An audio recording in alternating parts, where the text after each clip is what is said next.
Good morning, good afternoon, good evening, whenever and wherever you are, my friends. This is Alex, and to all the mothers out there, happy Mother's Day. In today's video, we're going to be jumping right into the enemy finite state machines and building our enemy logic for our game. So let's jump into it. Hey everyone, thank you for joining.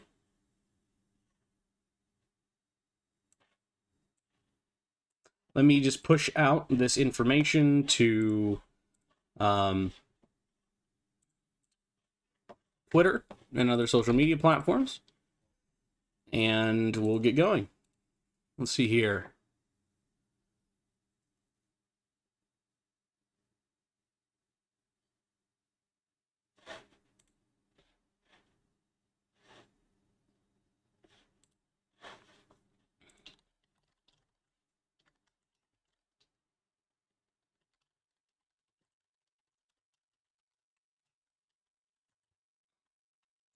Oh my goodness, I just posted something on social media and it was not ready for what I was doing. All right, let's try this again. Let's go to share and let's send that to Twitter. There we go.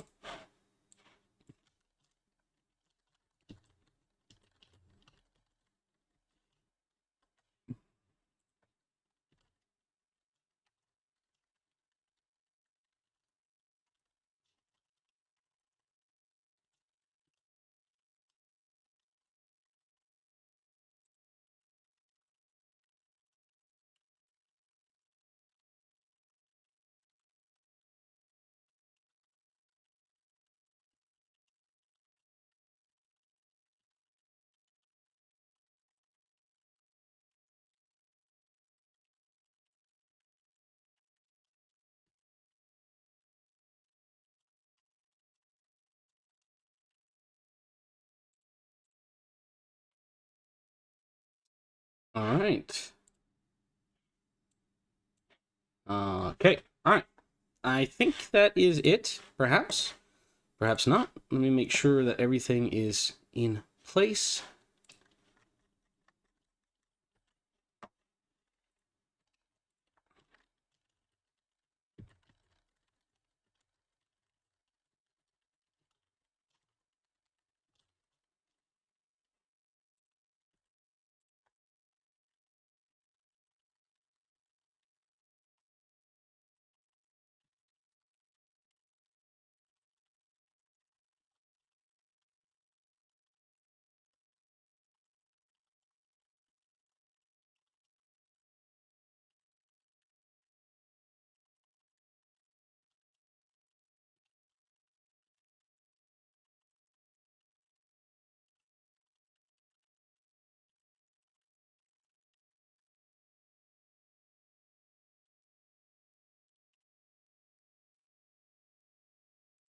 Okay.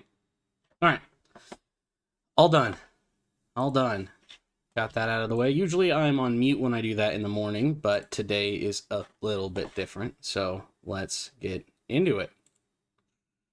All right. We're going to jump right over to the main screen and get started. Here we are. So I'm going to go ahead and play the game from where it currently is, just to show you guys where we left off and what we're going to do from here and what the plan is for each item and block along the way. I'm going to enable the sound here so you guys can hear it. And we're going to jump right into it. Here we go. So right now I have it set so that way, actually, let me move these two apart a little bit more. I have it currently set so that way when, and we're just going to stretch these a little bit further. So when you start the game, the second you touch a button, the music will begin playing. And the reason we do this is because, and actually I'm going to mute the microphone, or the sound. And the reason why we do this is actually because of when we use let me frame my thought here.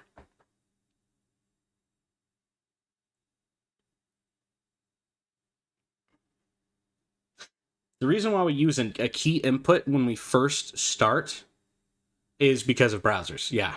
Thanks, Reborn. And welcome, by the way. And so, yeah, because of browsers and everything else, it's best for us to do some sort of entry. Now, of course, this will be different when we enter a main menu. That main menu will be the point of entry for the game. And as long as there's some touch interaction at the beginning, then we can facilitate all of these changes. So, for now, because we don't have a menu, that's what we have to do. And the menu is going to be probably the next video. And then we'll follow up with polish and additional game levels in Overworld. But I think the menu will be important next. So, okay, so back into what we were doing. So turning everything back on, and now that I've stretched everything out, we can begin our play. And I'm building this level reminiscent of the original Super Mario World level 2 in the Donut Plains. Not the Donut Plains, sorry, in the starting Yoshi levels. It's technically the first one to the right. The first level is actually the one to the left, surprisingly, even though that's not where you start. So right now, only the basic of blocks will give you some sort of coinage. These red blocks are going to be informational blocks, so when we hit them, they're going to give us some sort of pop-up that tells us about... and I'm going to turn this down just a little bit more. But it's going to give us some sort of pop-up that lets us know like what's going on in the game. We've got butter that we need to collect and add that to our game overlay. We're going to have, of course, to add enemies. A breakpoint for checkpoints, of course.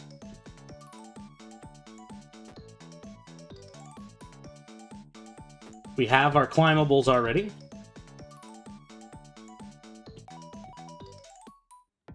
And continuing this adventure a little bit further, I have some temporary art that I'm using for pipes, because I'm not sure what I want to do yet. So they're like little toasters that are stretched. We're going to have blocks that spin. And I need to animate those, so that way we can have blocks that drop objects, rather than push them up. And then we're going to turn blocks into, or coins into blocks later. And then later on, the blue one will be the end of the match level, and we'll hit that, and it'll give us like a bonus, and then we'll move on to the overworld, and that'll let us start. So the other thing that I would like to do is add I don't think I've done it, actually. I'm going to go check just in case. I'm going to run over here, and I did turn... Oh, the music didn't start. Oh, because the round restarted. Yep. Okay. I understand why that happened. But I want to, real quick, get my character to die. Okay, so we did add in the fall. Perfect. All right, well, it's been done, so that's not a big deal. Also, I just realized something, and I'm going to change this. I feel like the supporter text fits perfectly, actually, in this.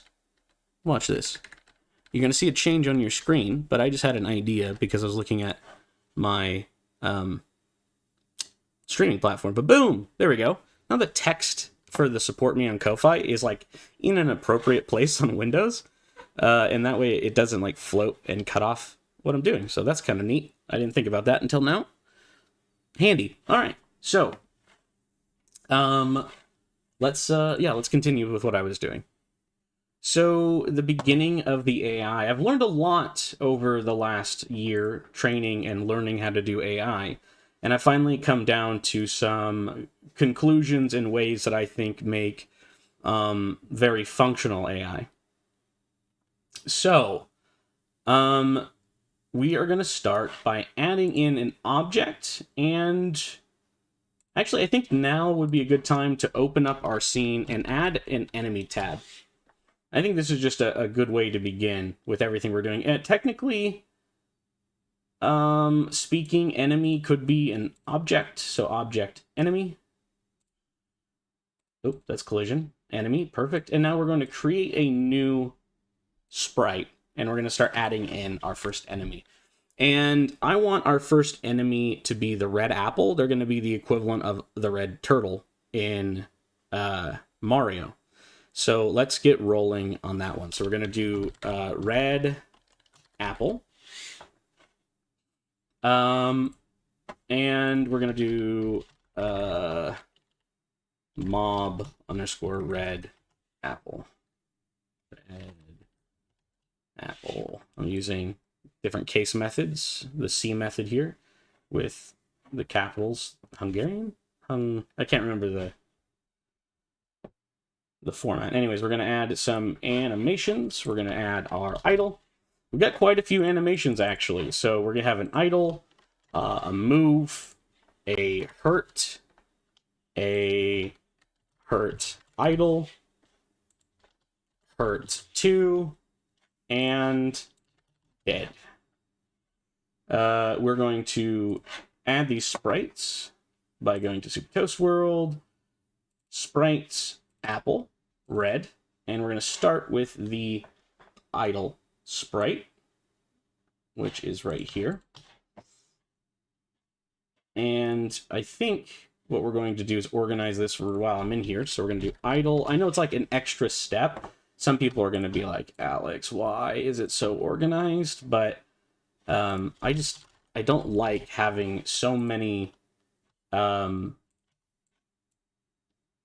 just like floating icons. It drives me nuts.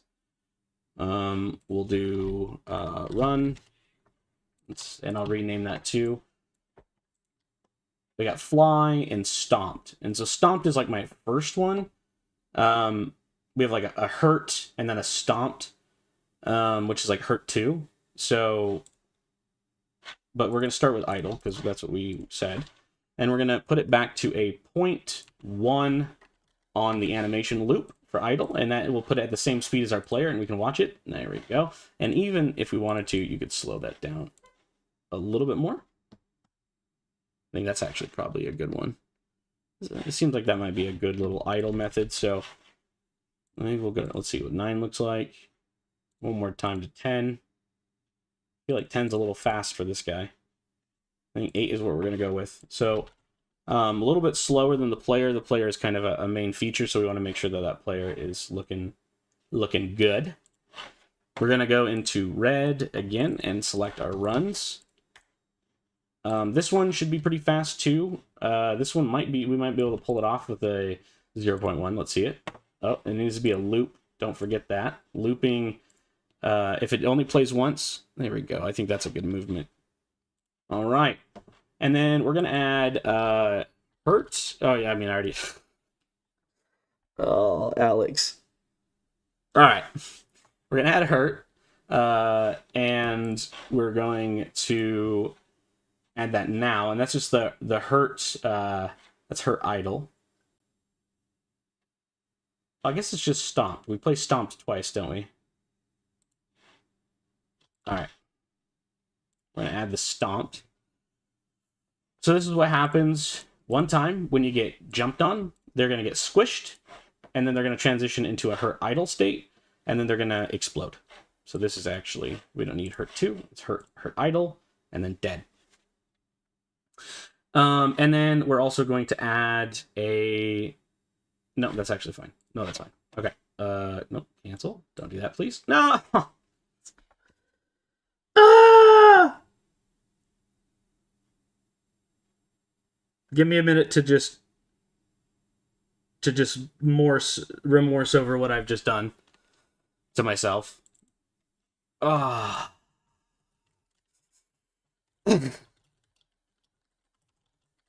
Oh. I'm about to go Super Saiyan. Oh no. Oh. All right. I'm going to edit all of this out. It's going to look perfect. You're not going to know I did that. Only those that watch the live stream are going to watch this pain reborn. It's good to see you again, bud, by the way. It's been a while.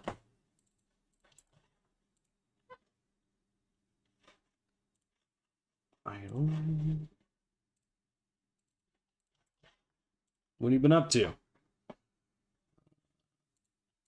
Run. I'm going to put this back to 0.125.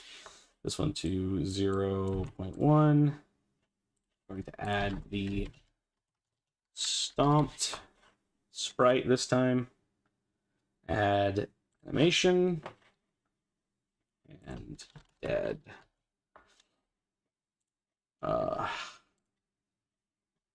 Hurt.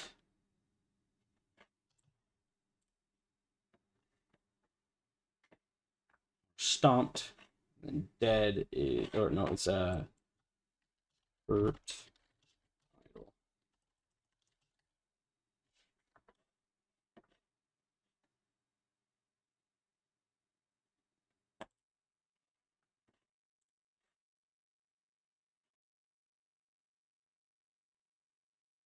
Oh, okay.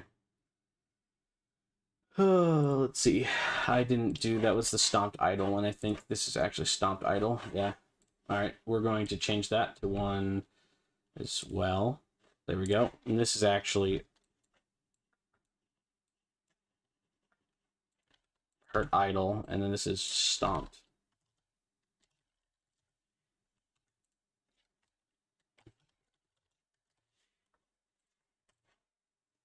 Add the sprite. And then we're going to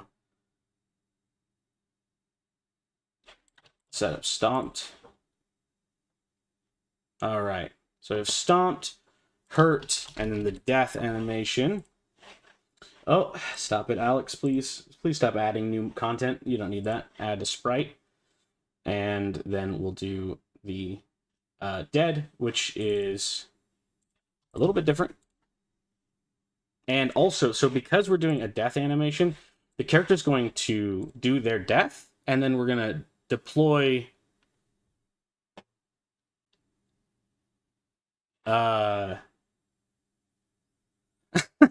thanks, Reborn. You're a hero.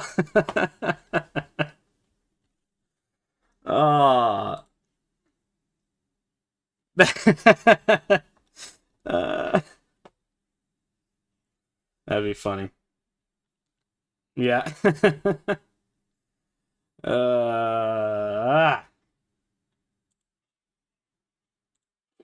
Yes, let my shame be public, please. I love it.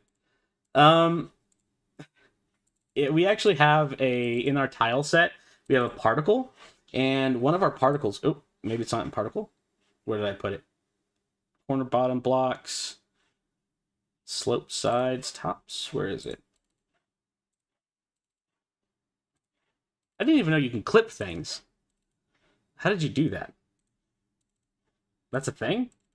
I thought that was like a thing on Twitch. Did I not add the pop animation? No, I didn't. Okay, cool. Well, we're gonna do that now. Awesome. All right. Well, that's another sprite I get to add to the sprite set.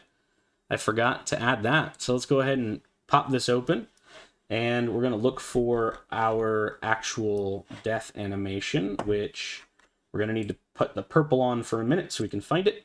Oh, there it is. And it's all the way at the end, called particle pop. So let's get rid of these. And now we're going to go to export animation. We're gonna put this into let's go browse around for a second. Let's go put this into sprites, actually. Oh, sprite.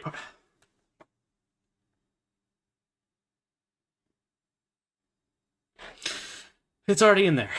I just forgot where it was. This is what happens when you have ADHD, folks. All right, particles. And then we're going to take the particle pop and add it to this animation. It's 5 more frames. And so we're actually going to need it. I mean, this should be about right. And we don't want it to loop, but we want it to explode like that. Perfect. So bloop. Every enemy will transform into that explosion. And so it's going to work for all of our enemies. So when you upload the death, you're just going to take your 4 frames and then take the 5 from the death particle and just combine them into 1. And now that we have the enemy, and I didn't cancel, we're going to go back into its behaviors, and we're going to start by adding the platform character features.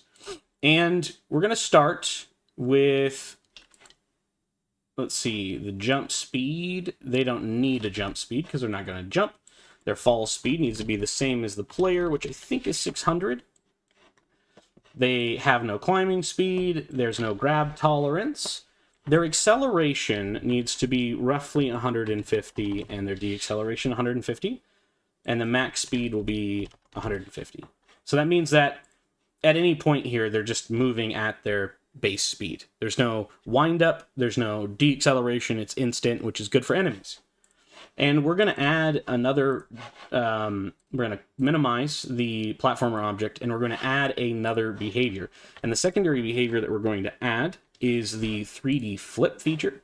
And then we can go into variables, and we're going to add a variable called enemy state, and we're going to string it up as an initialized state.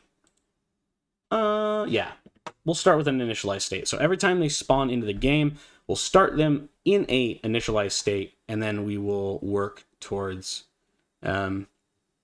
adding more as we need them, and more variables. So for now, that's all we're going to need. And for some basic platformer AI, I want to start with the simplest logic first, and then we're going to build up on that. But I want to start by teaching you some really basic enemies that you could make right now and very quickly.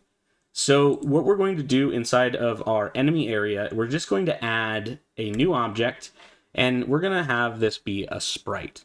And this will be the flip trigger. Actually, we'll do trigger flip. And we're going to add an animation. We actually need two. We're going to have left, or right will be the default, and left will be the secondary. And so all we need to do is go create with Piskel. This is another one of those glorious little things that we can do. We're going to set it to 16 by 16. Perfect. Take that black fill and make a little square.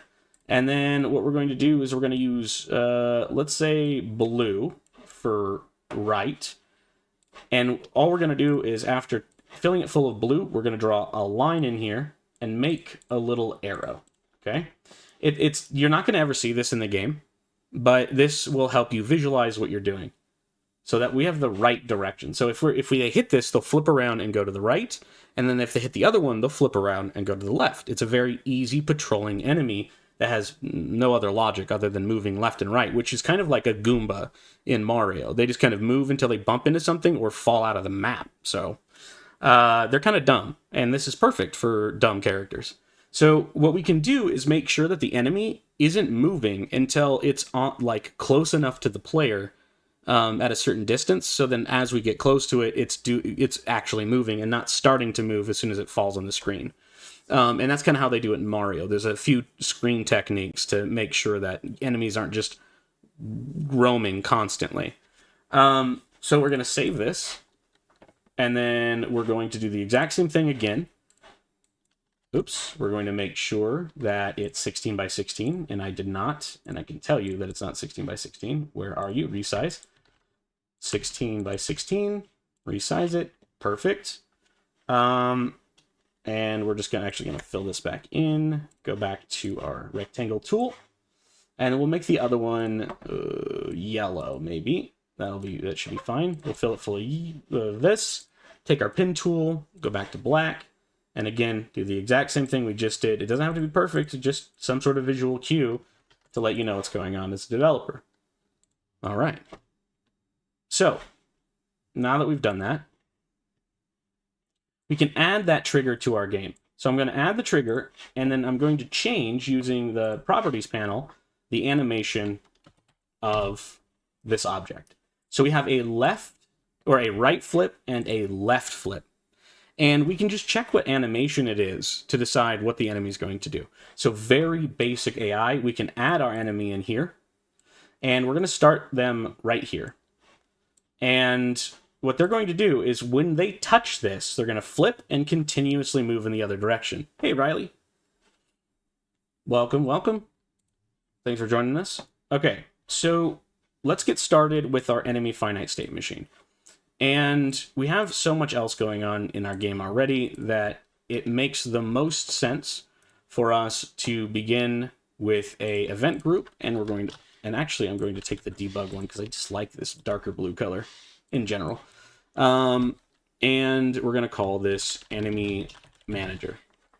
And we need to add that into our events. So we're going to do the enemy finite state machines a little bit differently than we did for our player, because it's just not necessary to go as far as we did.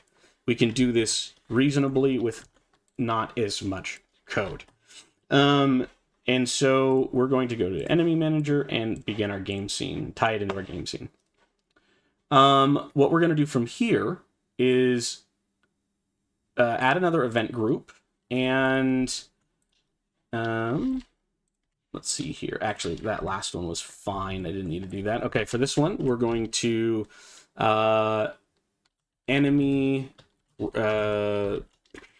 list. So now I'm going to create a new event group again, and this will be our red apple. And now we're going to do what we've done before and add in an external event. And we're going to add another external event, and this will just be the red apple, or in this case, enemy red apple. All right. So the enemy red apple, we're going to boot up their script. Enemy red apple.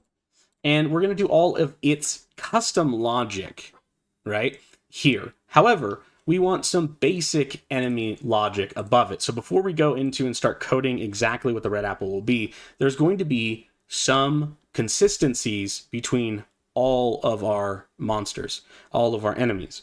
And some of those consistencies are going to be some basic movement.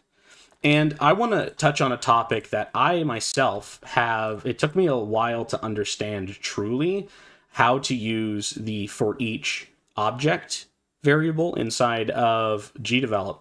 And I'm going to be diving into some of the things that I did when I first got started and what I've learned about it and how you can learn from my mistakes. So we're going to add in some enemy systems, and we're just going to keep adding in some groups. I'm not going to push anything further into an external event until we have need to do that. So we're going to start with flip directions.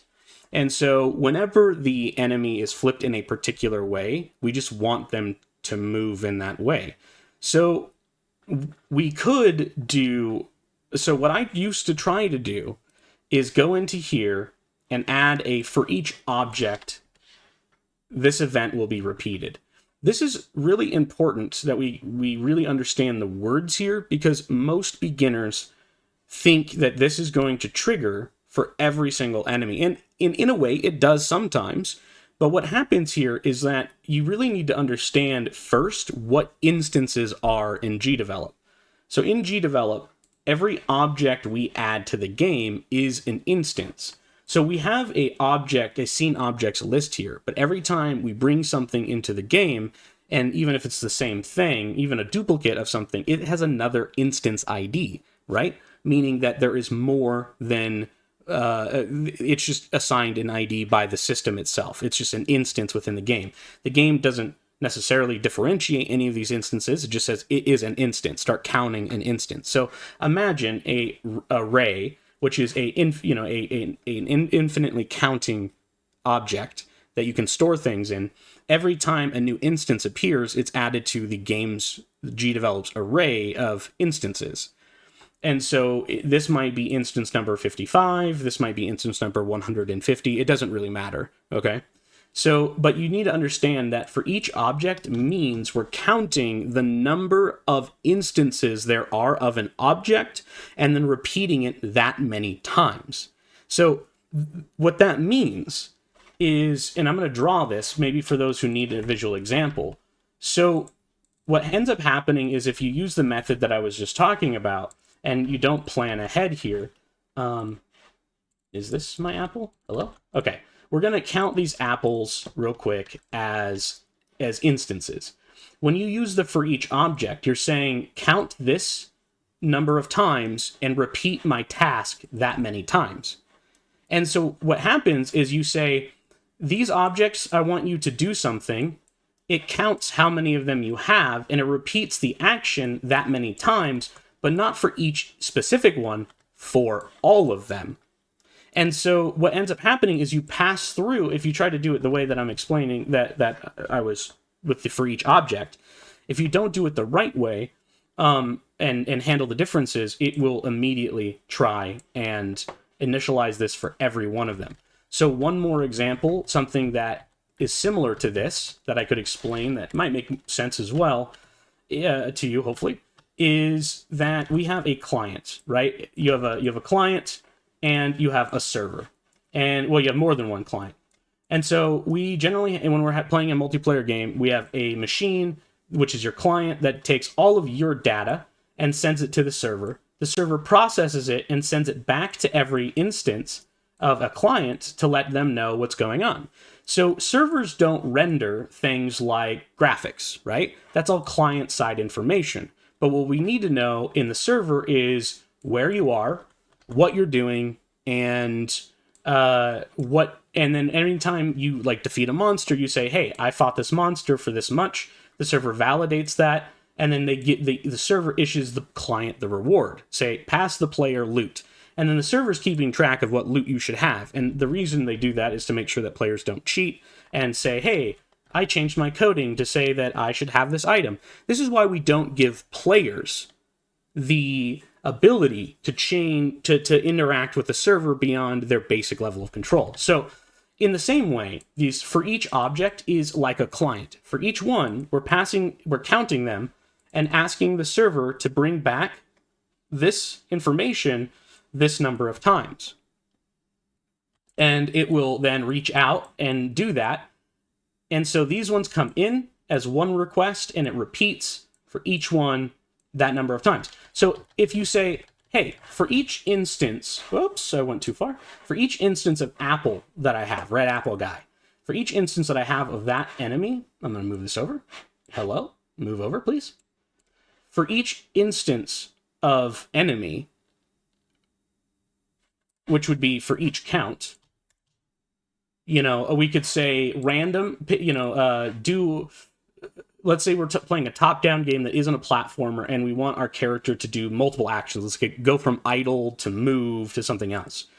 And when we do that, we want each of them to have their own brain in that decision-making process. Sorry, I was trying to find out where everything is. And so, so each of them, if you do a for each, share that logic. And so if I say, for each apple, randomize a number, and then change that number to tell them what random position they should go to, or what, like, go from idle to move to a new location to hunting the player and changing those positions. But each thing that they're doing, we want it to be kind of random, except for, of course, chasing a player that's within a distance. But changing those states from wandering to idle really is the best example for this.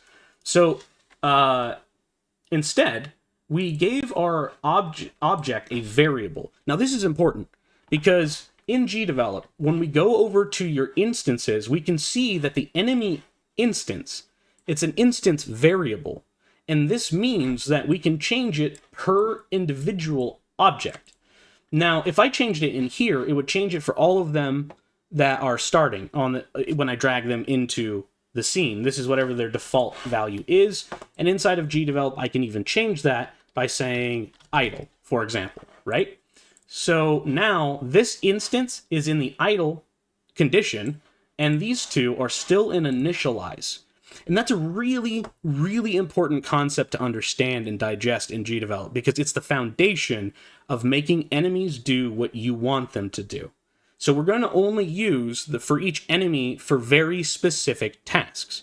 A good example of when you should use for each enemy is if we are dealing with collisions, for example, and there are multiple enemies in contact with the player. So let's say we have a game where our enemies are walking continuously and the player's here. Let me delete some of this so we can just kind of cover that up. There we go. Okay, so let's say this is our player, and the enemy's in collision with that player. We say -1 life, right? So at -1, we say, whenever this is happening, do this one time. But if we do that, these guys will only trigger one attack. Doesn't matter how many touch him, because we declared for each of them that are doing it at that one moment, apply that much damage. So for each of them, apply 1 damage. Well, it's going to say, hey, they're all touching you. Or if we should just say when this is in collision. And so we need to say for each of them. Sorry, that was probably a little confusing. I tripped over myself there. Let me just retouch on that to make sure that was clear. So when you don't use it for each and they touch each other, they'll only deal 1 damage because it's the first time, or like for the first enemy that does the damage. For each enemy, we'll then count how many of them are touching the player, and then it will destroy them.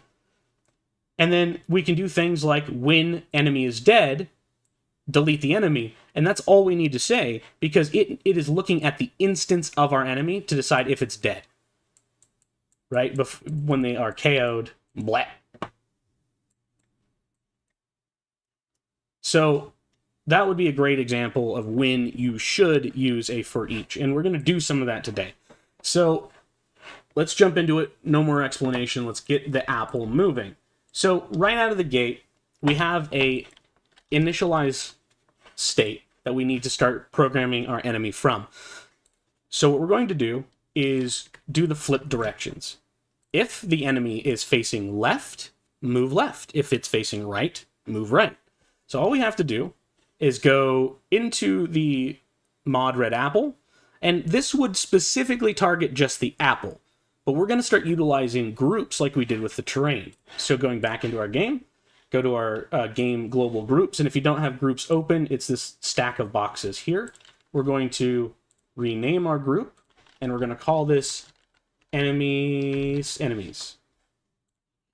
And we're going to double click on it, and we're going to add our first enemy. So now that we have an enemy, hey, what's going on, Rami? Yeah. How you doing? So now we're going to say, if the enemy is in the state, so this is a text variable, if the enemy state is equal to idle, init, we're going to do something. So at the very beginning, actually, in enemy systems, if the enemy state of enemy is initialized, we're going to trigger that into being idle. So we're going to say enemy, we're going to go into idle, or this is another, string or text. Change text variable, enemy state equals idle. All right. Now, if the enemy is in the idle state, we're just going to add another little check here. So if the enemy is now in the idle state, you'll see that this is kind of similar to some of the other stuff that we've done with the player, but we're keeping it in one particular place. So what we're going to do here is globalize sort of what is happening to our players and our enemies. So if in enemy state, we're in the initialize spot, then we're going to go into idle. And if we are in idle and the animation of the enemy by name isn't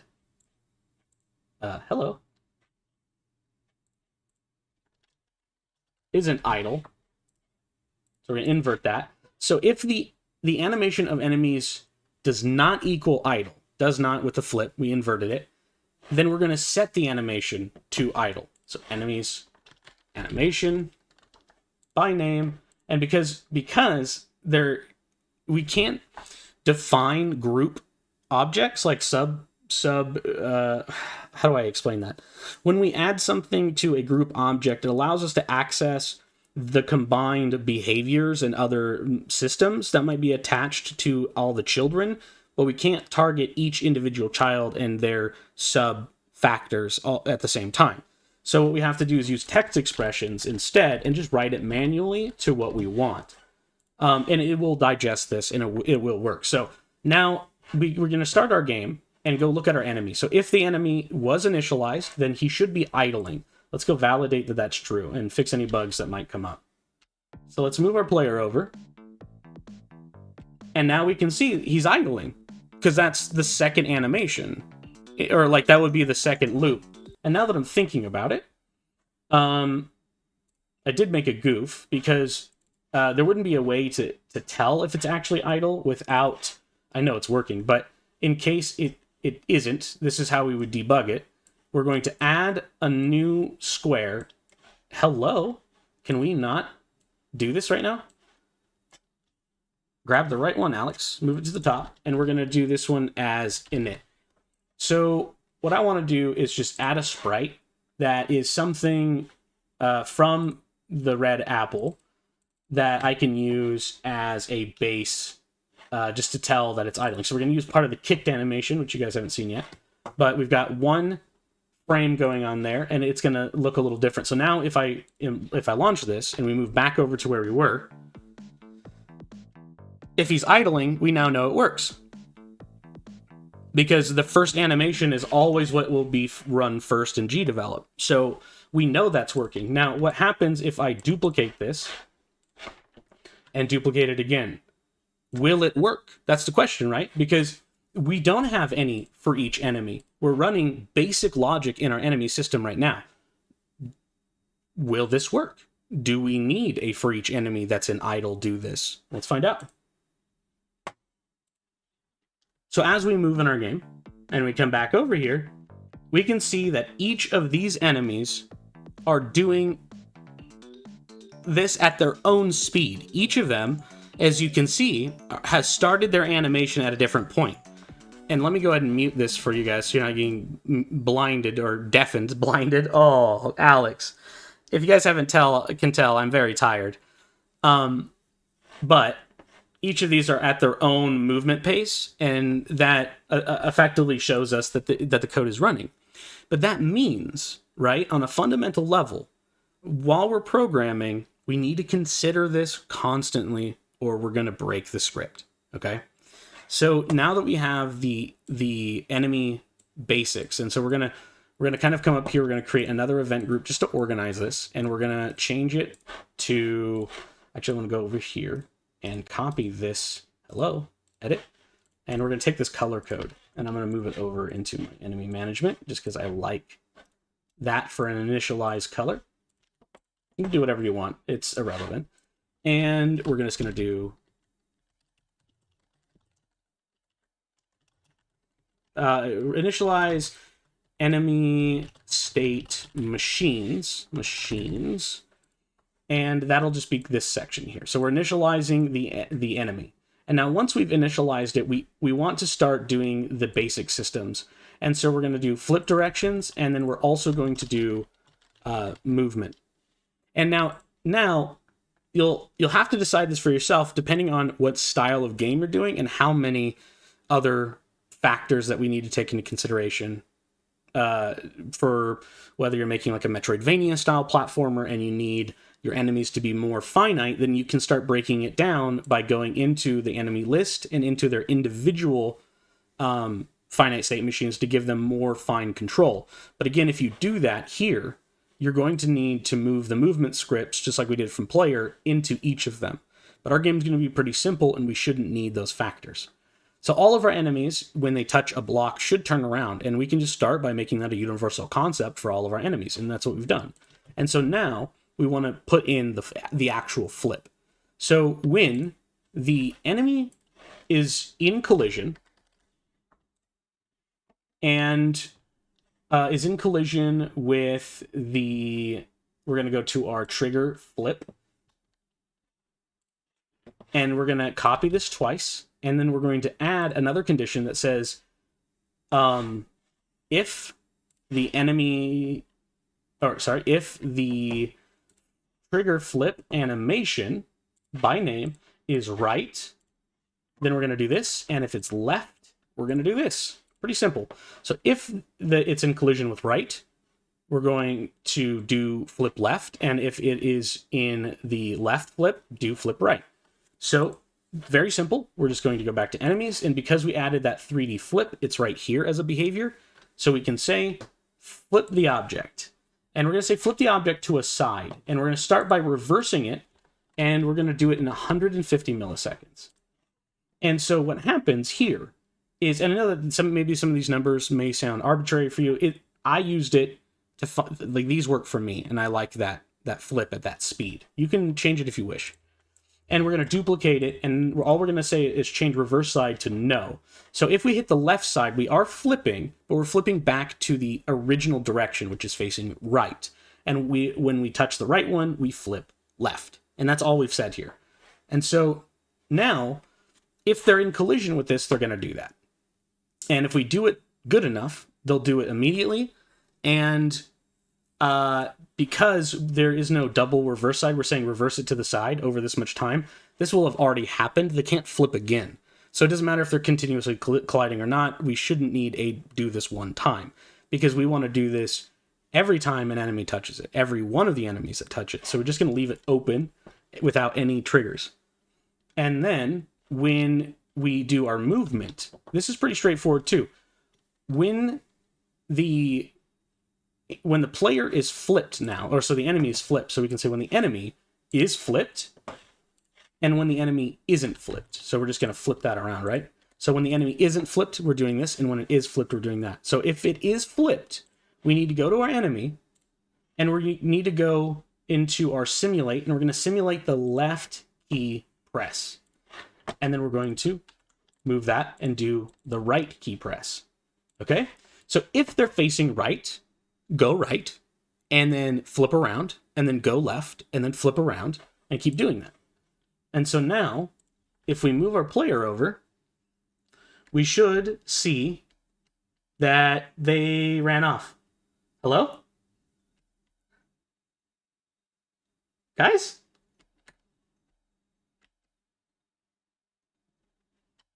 They might be inside of this. So we might need to do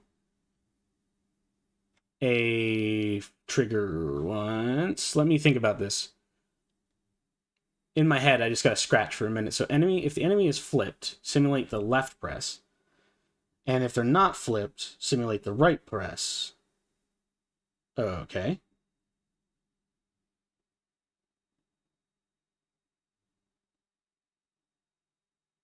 Also, I just realized that you shouldn't ever repeat. This is bad programming. We shouldn't ever repeat ourselves in programming. So we should never have said this twice.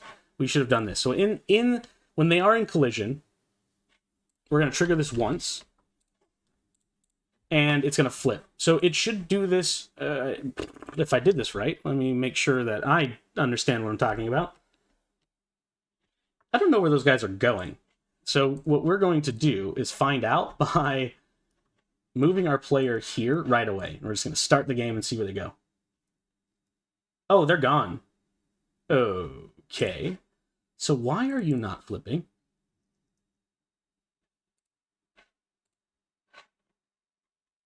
They're running right off the edge. That's what I thought was happening originally. So they're running off the edge. They're going idle, and they're running off.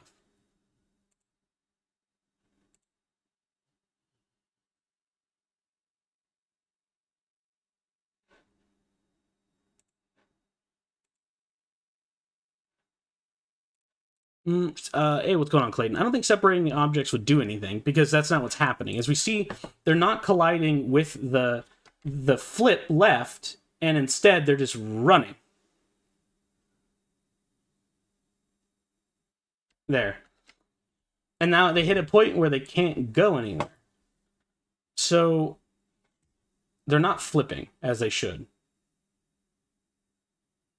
If they're in collision with the trigger flip. Oh, Reborn is so right. I totally forgot that I was, yeah. No. Reborn's right. It's actually a couple of things. One, the point isn't in the right direction, first of all. The point needs to be on the bottom for the orientation, because it's checking a couple of things, right? So we need to make sure we're spawning in the right place, that's fine. We're going to fix that. And then we're going to go check the collisions for our character. And,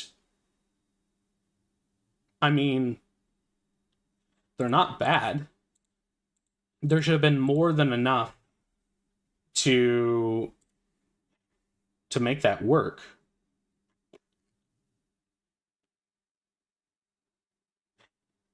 And let me double check the trigger. Oh, do you think I flipped the wrong direction?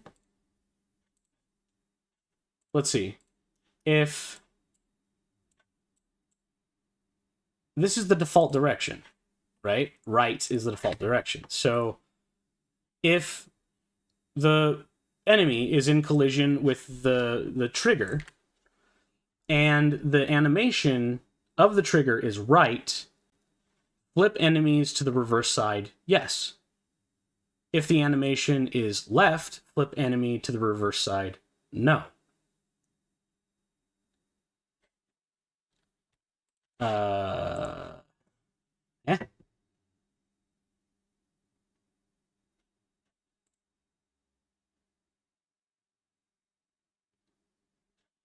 Yeah, we'll check it out.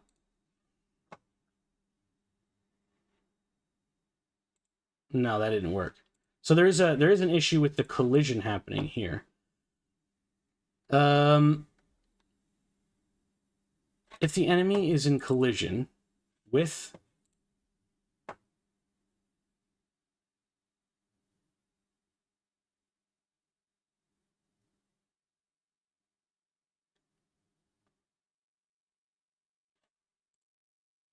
oh.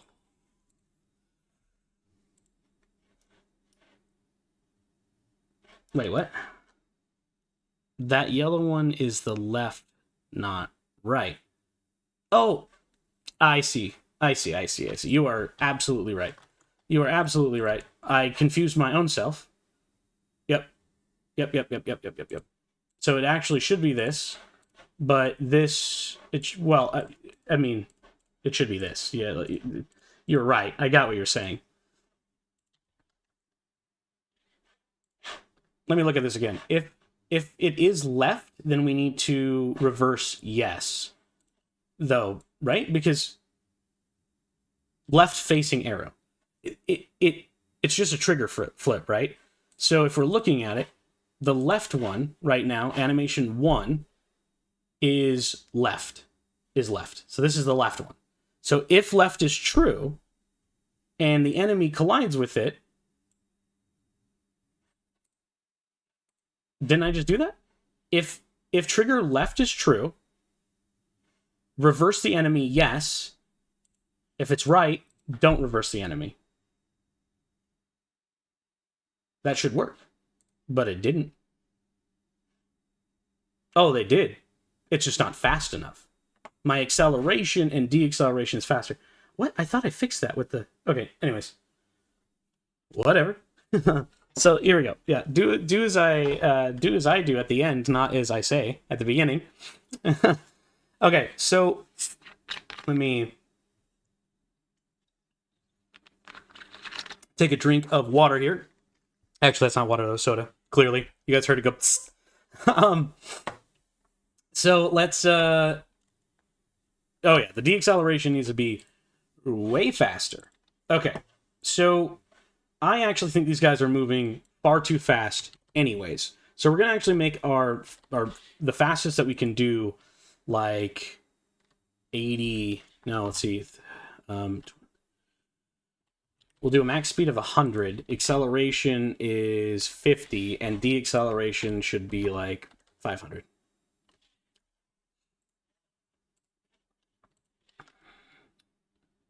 Okay.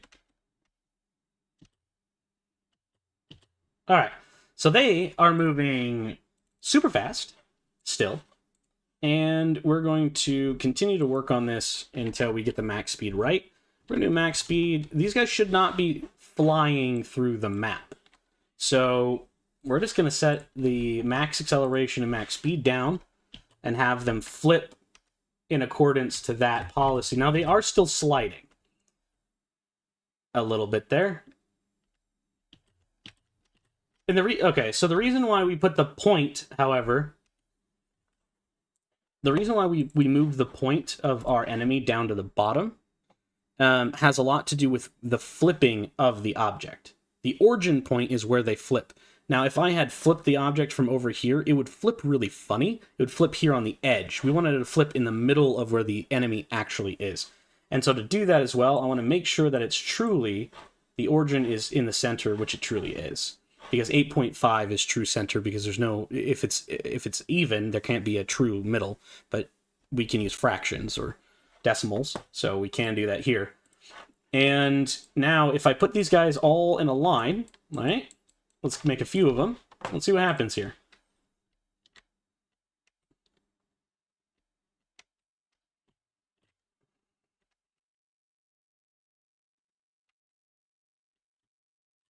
All right.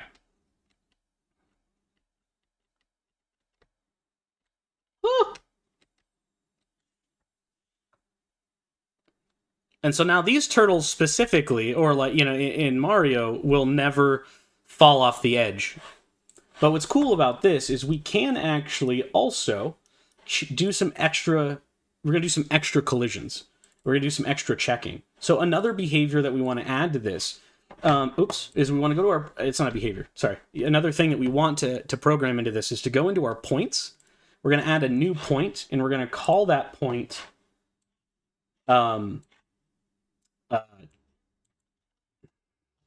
let's see. We're going to move it out just a little bit, so let's find a good spot to put it, just like in the between the eyes, 16 on the x-axis. Let's go to 20, so it's going to go out a little bit farther than we can see. Actually, that might be too far. 12, 15. I guess we can do 16. It might just work. We'll find out. So we're going to do 16 and 11, and we're going to use that collision point because it is an object with a point. Hey, what's going on? Dagon. Because there's a point right here at this edge, we can, when it flips, it should, I believe, flip over and be present on the left side. We might need to make two, but I don't think so. I could be wrong. So what we're going to do with these objects, though, is we're going to grab the flippers, and we're going to disable them from view by moving them together to the collisions and triggers layer. And now we won't see it while we're working. Oops. Okay, didn't mean to do that. And gonna get rid of that model. Yeah, actually, guys, just watch me hotkey and create a model on accident. But what we can do is put another turtle, let's say, because there is normally one right here.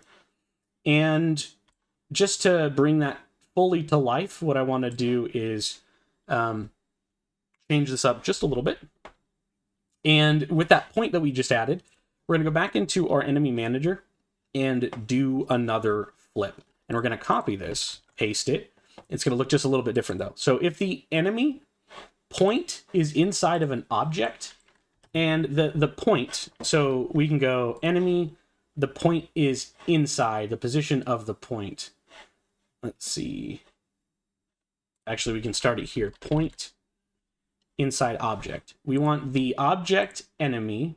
Test if a point is inside of an object collision mask. The object that we're testing is actually the terrain. And the position we're checking for is the enemy. And we're going to do enemies dot point x. And the point x position needs to be of... it needs to be the checkpoint that we just made. Did we name the point? I think it's just called point. I don't think I actually named it. Let's go double check that. So I may not have named the point something. Yeah, it's just called point. We could do this as like terrain checker. You could just do this as whatever you want, but I'm just going to use point because there's no point in changing it now. And as soon as we hit that, we're going to check something and execute. So rather than going through and checking for a specific direction of something being like a particular object that we're checking for, we're going to check if we're actually flipped or not. So this is another way of doing it as well. So if your enemy point is inside of the terrain, then we want to check if the enemy...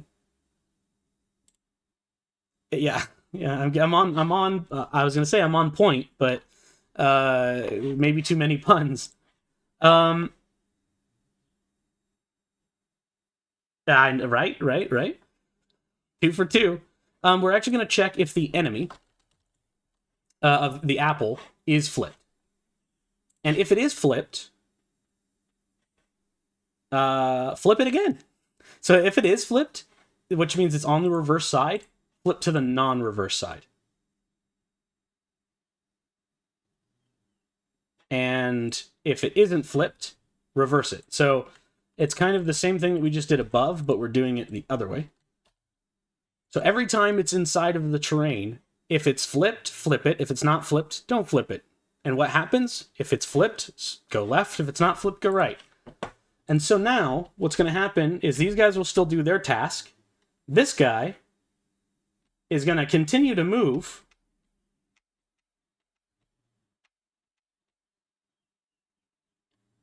Well, I did the same thing I did last time, didn't I? Why is it like that? I feel like I goofed. Keep getting confused the way that the flips work. Come over here. There you are.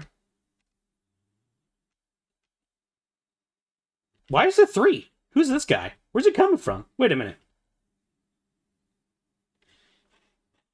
Oh, is that corner not part of the terrain? That is probably what's happening. Hold on. Terrain. Corner. Yeah, we don't have any of the corners. Or, do we have the corners? Yeah, wait, what? Terrain. If the corner... Yeah, it's a corner.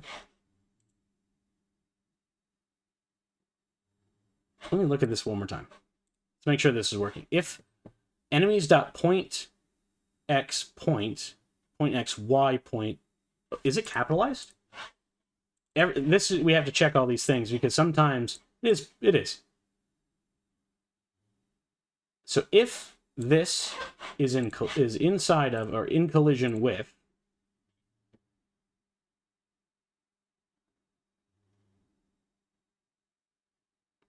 I don't think we need to do that. Do we?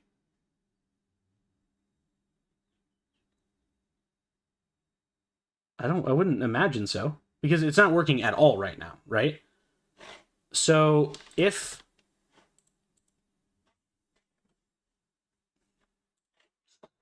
the point of enemy X, enemy Y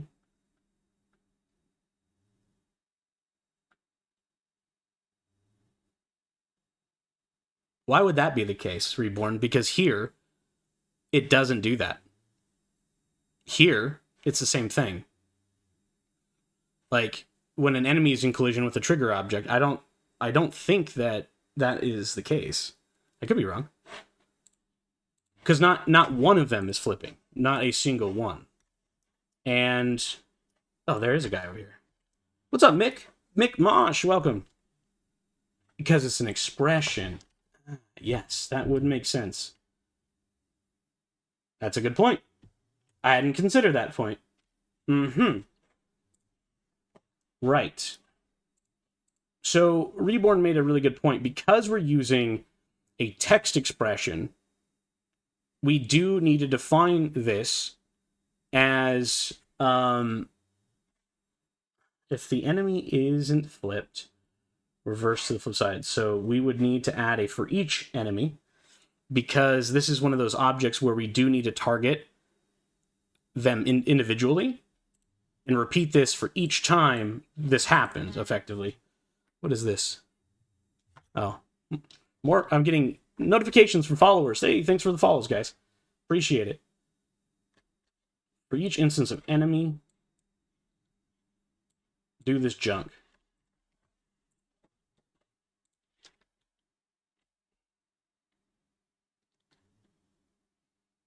However, yeah, there we go. Woo! So now these guys, right, are going to continue to do that nonsense.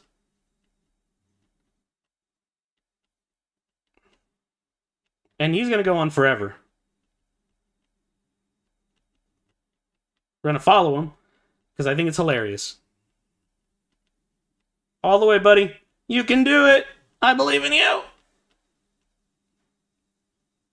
And there's an invisible wall here so that I don't leave the map. Which I need to fix. I realize that shouldn't have happened. But So now those guys could eventually fall off the map if I allowed it.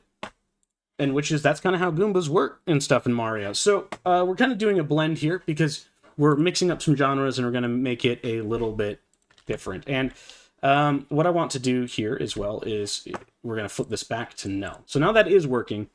I forgot about the expressions. It's not just a text expression, but when you use an expression like this, rather than the like built-in checks, this one is because we're not targeting, we can't target a specific ID, if that makes sense, guys. So what I was saying before is that with each instance of an enemy, here when we use enemies and we're checking the enemy directly first, we're importing the array number of that enemy when we interact with the object, which means then when we do it for each instance of an enemy, we did need to do it this way, because here we're just saying that this point is true for entity whatever, void entity. And we need to make sure that we're passing this part through for each of them. So for each of them that do this, when this happens, that's the appropriate time. For each of them, that is in collision with the player. For each of them, under certain conditions, but it's not all the time. And people overuse this a lot. So I just want you to be careful about that and learning the differences. Even myself, I make those mistakes too. So take your time with it. Figure out when to use, because as we see here, when we changed it from, let me add a new one and add for each object. So this is what happened. Right now it says click to choose for which object this event will be repeated. Okay, well then here, once we selected it, it now becomes repeat for each instance of enemy. And that was kind of the difference I was trying to explain before. And so now, here, we can utilize the text expression, or like this, not this sort of expression, targeting all of them, and get this action to work. Now that we have that going, when the enemy is moving, we want them to move over into the move state. And so what we can do here, again, I'm preemptively building up the finite state machine, but what we're doing here as well is guaranteeing that our game, the base of our game and our enemy states are working for everything out of the gate, I guess. And then we'll slowly move in the direction of reincorporating everything and and passing things into finite state machines as we need to. But this technically is still a finite state machine. It's just in one script. Anyways, we're going to go to if the enemy state is move and the enemy is not run. We're just going to change this to run before I confuse myself. Then we're going to set it to run. All right, so now this is even more important because now we can say that if we're running, if we're in the run state, and we're moving. So we could pass through if, at the very beginning of all of this, is if we're in the run state, then all of these systems work. And that would be a way to prevent it from leaking over and bleeding into everything else. So we could check that condition, because again, when we pass through enemies like this, we don't need to do it for each enemy. We need to do it, each instance has its own state. We can use text and other state things to change each individual object. So now we need to decide when we go to the run state. And so basically, as soon as we start moving. So what I want to do is as soon as we move left or right, we are just going to transfer into the move state. And that's all they're going to do for the rest of the game. Until they're dead. Like, that's all we need them to do. Collide with us, hurt us, die, that sort of thing. So, let's check this out. So, technically speaking, this enemy doesn't actually ever need to idle. And now that I'm thinking about it, we can simply change this, delete that idle expression, even though there is an idle animation, because we don't need it in our game right now. We don't need it as an additional layer. We don't need it for any other purposes. So what we're actually going to do is, once we get to initialize, we're going to move into the run state. And when we're in the run state, now it'll it'll allow us to control the animation, right? We should always be running. So this, though, because of what we've just done, will allow me, if I wanted to debug something, I could set this character to idle, and he won't move unless I add in some sort of base logic. So now in the enemy systems, we can just check overall if we're in that state. So if we are in the enemy, if the enemy is in the run state, we can do these things.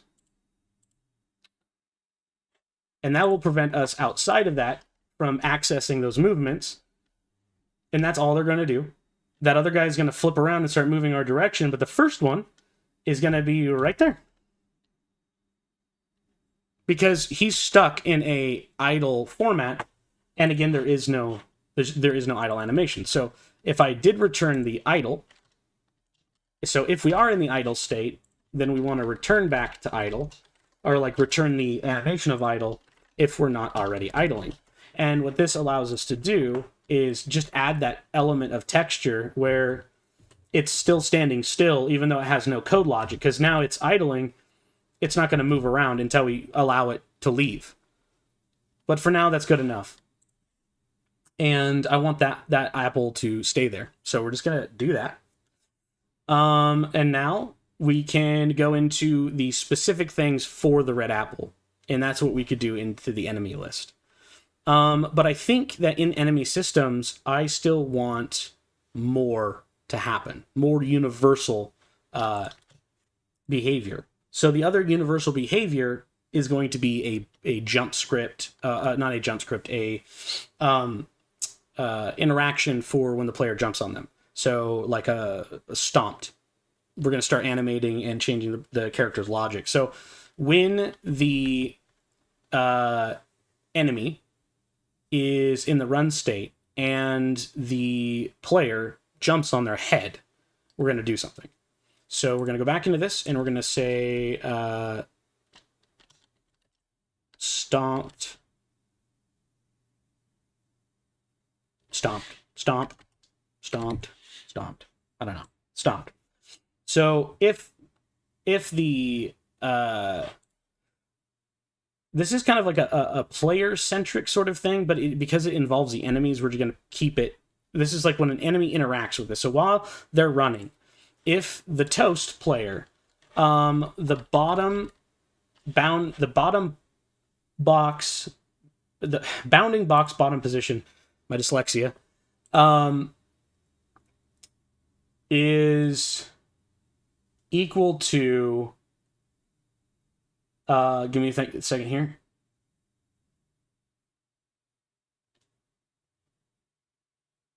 Is it toast is in collision with the bounding box? Collision? Let me think about this. Collision with the object of apple, I guess. Well, we don't want it. No. It needs to be bounding box. If the player's bounding box is bottom,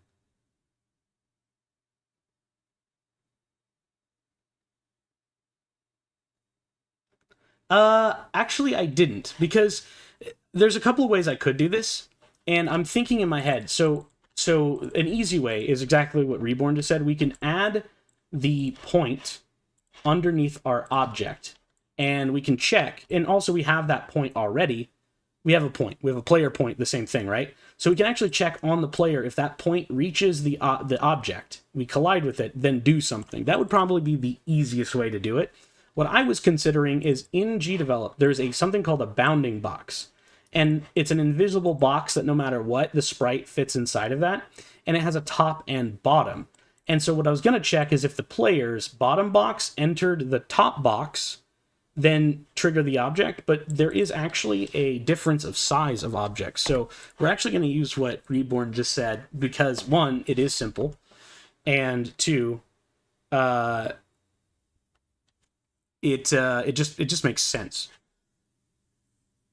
So what we're going to do is actually go back to our player, and we're going to do this the easy way. So going into the point system, we're going to add another point, and this is the stomped point. That point should be right underneath the player, just a smidge. just for that little for good quality transition with sprites, I think that a good point would be like right here, just slightly under the player's feet by half a movement. So now that that's there and stomped is in place, we can now check if stomped is in the player, right? Because the only way for an enemy to be stomped is if the toast is bouncing off of its head. That point has to be in contact with the enemy. So in this, what we're going to do is if the toast point, let's see.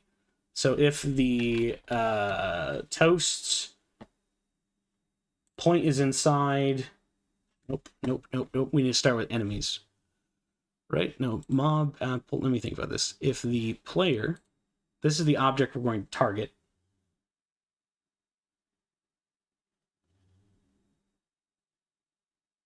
It tests if a point is inside the objects. Okay. So it has to be enemies again. So we're going to have to use another for each enemy because we're using the objects expression and the way we're doing this. So we're going to need to say if the toast dot point x of stomped is inside of this object to any capacity, then we're going to basically kill the mob, right? So if, so here we're going to add the for each object. Are you sure about this? Because we're going to change their animations into different states, and I think we still need a for each object in that one because we're going to do more than just delete them. If we were just going to delete them, that would make sense, but I think because we're going to also, we'll do this little by little. Oh, you're right. You are right. Right. And that makes sense. So, just to make that clear for those that might not be reading, for each instance of enemy, right, there are more terrains than just the singular. So it's looking for the identity of like there's a lot going on. There's more than one enemy. So for each enemy point is inside of the terrain. Because there's only one toast, we don't need for each enemy because we're checking the toast point, not the enemy's point. If we were starting with an enemy, we would need to do for each enemy. But this isn't enemy related. That's why I was like, should I put this in the player's spot or the enemy spot? That was my original decision. And then I decided to do enemies and then still wrote the player script in the enemy spot. Don't worry about it. Anyways, so now that we have the toast is inside, what I want to do immediately is jump. So no matter what, we're going to simulate a jump. So the second this happens, the toast is going to jump. Again, it doesn't matter. We're just going to simulate another jump. So even if we have no jumps left, it doesn't matter. It's going to jump again. So if I... Hello? That should work, right? What's going on here? Wait, did I select the right object?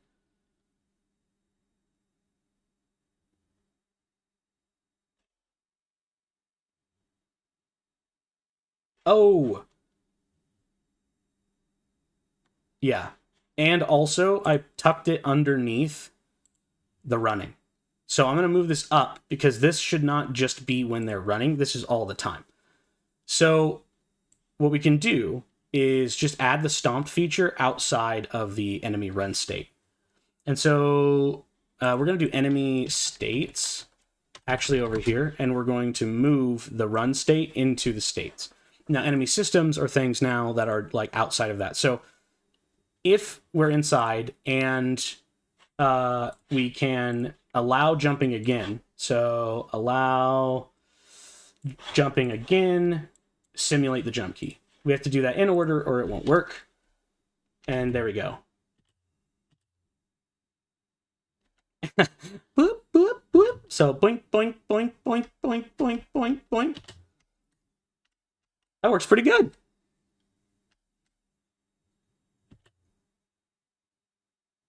Except for that. So we need to make sure that... okay. This is where I would see. This is why I would usually use a bounding box, because what's happening is that point is so small that as soon as it overlaps, it's only overlapping in certain places because the enemy's boundary is either two. We can either adjust the boundary of the collision of the object that we're trying to jump on, which is the enemy, or we can use a bounding box and not worry about points. But for the sake of the tutorial now, what we're going to do is, in fact, adjust the collision masks for the apples to go just a little bit farther than you would expect in the, at least, because we can't... Hello? Yeah, there is a few options here. We can use more points and an or statement, or we can adjust the size a little bit of the area in which we can bounce off of them. So we're gonna do a couple of things. We're gonna start with the adjustment. It wasn't very big, actually. I decided to change it in my head while I was working. But we're gonna go back into our player, and we're going to add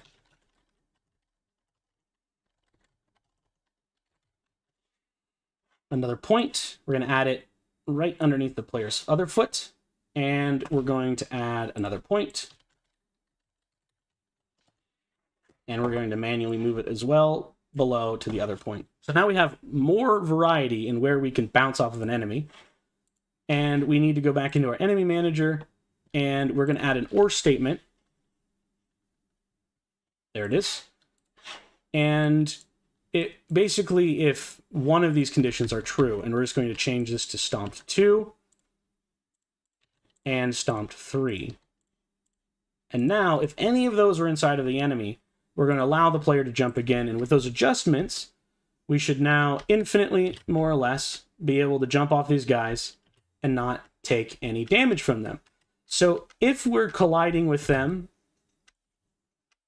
and on the head, we're going to trigger an event for the enemy. And so we're going to enable a new state called hurt. So when we jump on the enemy and we bounce off their head, we want them to go into the hurt state for a minute. And what this will allow us to do is, when they're in the hurt state, they can't hurt us, right? So that way we can land on them, touch them, and it won't kill our player. And we don't have to, we can check for certain collision events when they're in certain states. So when we bounce on their head, the first time we're going to stop them from moving because we're going to leave the state, and then we're going to enter a new state, make them idle for a while, and then maybe after X amount of time, if we don't hit them again, they'll move on into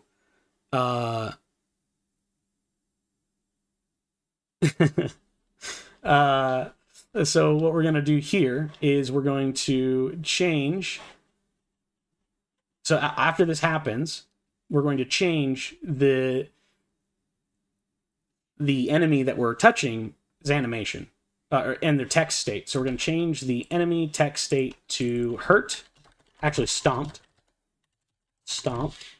and then we're going to run that script. And so up here, we're going to include it. I don't normally like to repeat myself, but to show you what I want to do, I think it's best to keep it simple here. So stomped. So if we enter the stomp state and we're not stomped, change to stomp. And then, let's see. And then we need to make a new state called stomp. And like I said, if you didn't want to repeat all this, you could, I mean, this is kind of important. You could just put it here. So now, and same thing with run, right? When we're in run state, do this.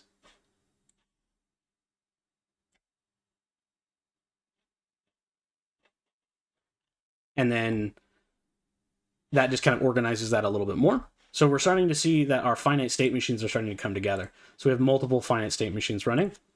Or like we're tying in the finite state machine. And then once we are stomped, what we also want to do is when the animation for stomped has stopped playing, return back to movement.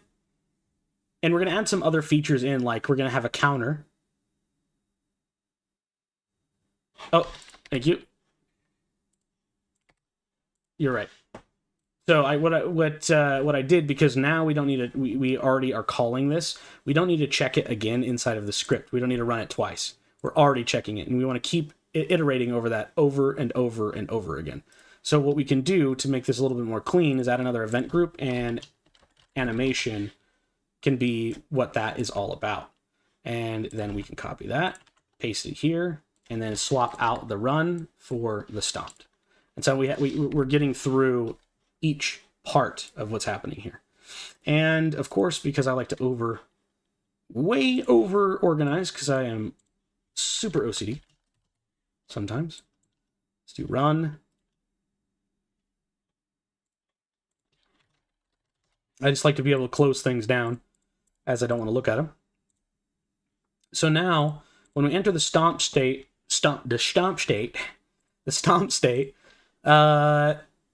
we have more that we can do here. Let's work on the returning. So after the animation is done, inside of the animation tree, we want to do something else. So if the enemy animation by name is stomped, and the animation of the enemy has finished, then what we're going to do is return the enemy to the run state for now. And we're going to let that go, and we're going to test it out. So now, when I land on a guy, they should, yep, exactly. I don't know if you guys saw that or not. Bonk, bonk. So they're going to continue to do that while I jump on their head. But the minute I leave, and they're done with that animation, they're going to go back to running around. Now, of course, in Mario, you just jump on their head once.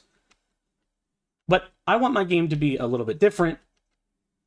And the way that this works right now isn't good for me, because I don't just want to continuously jump on their heads forever. What I want to do is jump on them once, and then if I jump on them again, then they'll die. And then also, that way if I jump on just one person, like this guy over here, what I can do, right, with that, or with this guy, oh, and we activated him, you see that? He was idle, and then we hit him, and he activated. I'm going to add a counter so they can get hit twice. Each one will have 2 life. And if I stomp on him again, I want him to explode. Right? So, and then we're going to get some points for it.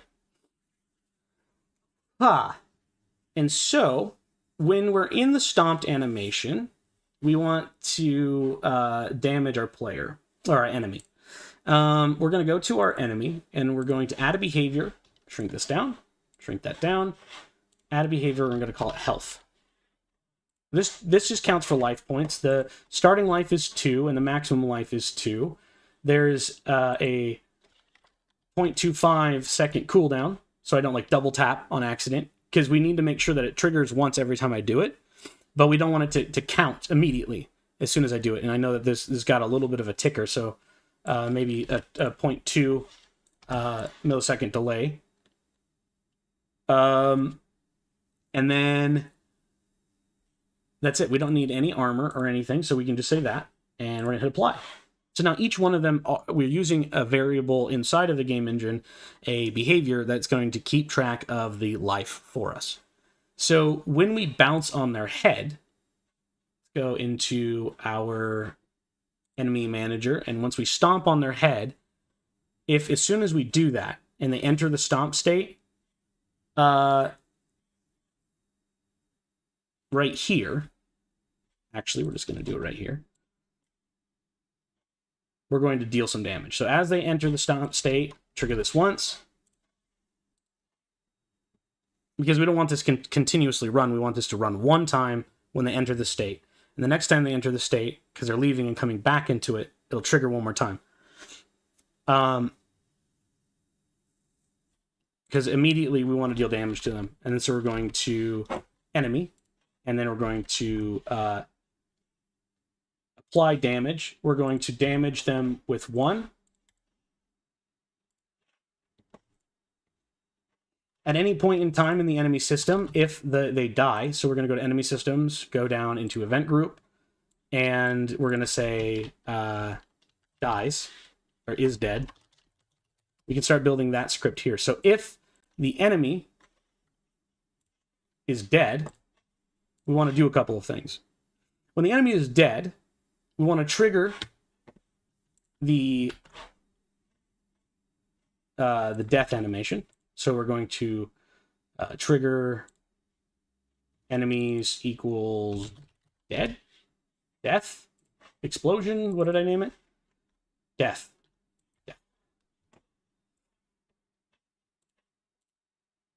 Later on, I'll be using the cry state. There'll be some differences later on when I add the additional sprites that changes the red enemy a little bit. But this is like the most basic of enemies that we could start building here. We want to add more apples and give them some slightly different skills, green apples and everything. So I wanted to include the animations in case you want to change up the enemy. I've included an hurt idle state. So after stomped and the finishing of this, we could transfer over into stomped idle, right? So now actually, I'll just show you what I'm talking about. I could do hurt idle, and let's run this again. And now once I bounce on his head, they're gonna, well, if I had the animation name right, and something else actually. So we need to check when if in stomped, we need to do one more thing. We need to check if the player is jumping, or actually is falling.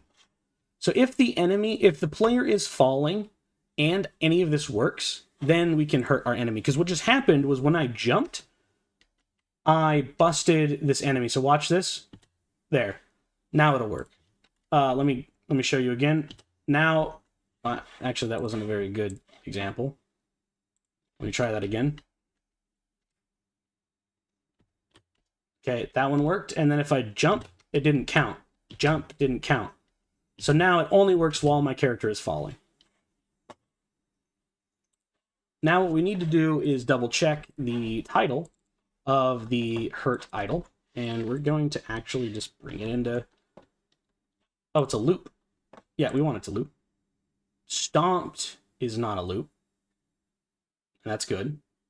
So let's try this again. Hurt idle. In the enemy manager, we're going to come on, hurt idle. So if the animation of stomped is finished, then go into hurt idle. Let's try that again. Why is the hurt idle not running? Am I crazy here?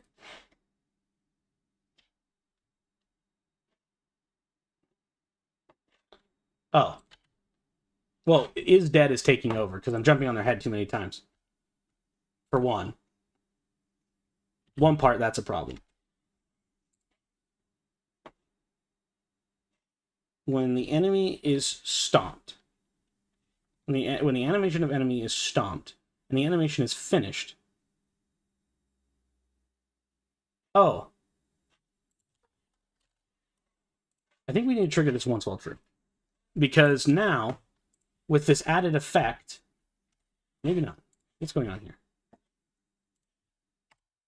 If the animation isn't stomped and change... Oh my goodness, guys. Yeah, no, I know. I was about to say that, Reborn. What I just realized was we're changing states again, right? So now we're entering a new state. And the new state is hurt idle. And in hurt idle, when we are in the hurt idle position, all we're going to do is check our animation and do exactly what we've done before. If we're not hurt idle, right? Just like we've done before. And that's all we're going to do in this one for now. So now, in case I wanted more from these guys, maybe they'll do that for a while. And let's say in my game, I wanted to kick him, which is something that we are adding. If I ran up to him and I'm on the floor and I just hold shift while I'm running, maybe I can stop my movement and kick the apple instead of jumping on it again, for example. And now if I keep jumping on this guy, he's going to keep doing his squashed animation, which looks a lot like the stomped animation. So, now that we are here, when the enemy is dead... Hello. Stop. When the enemy is dead, change to the death animation, and then when that happens and the animation of the enemy is death,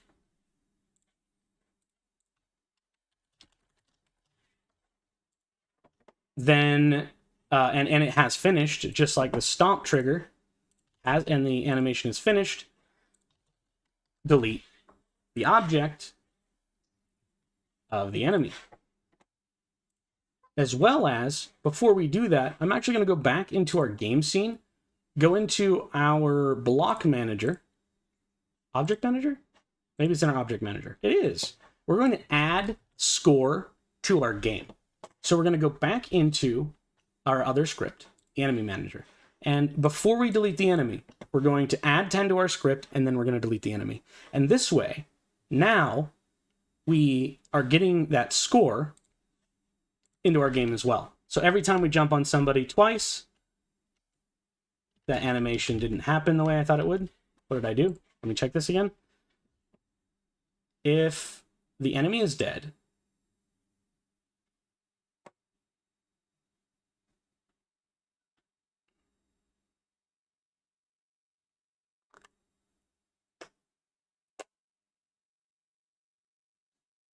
aha.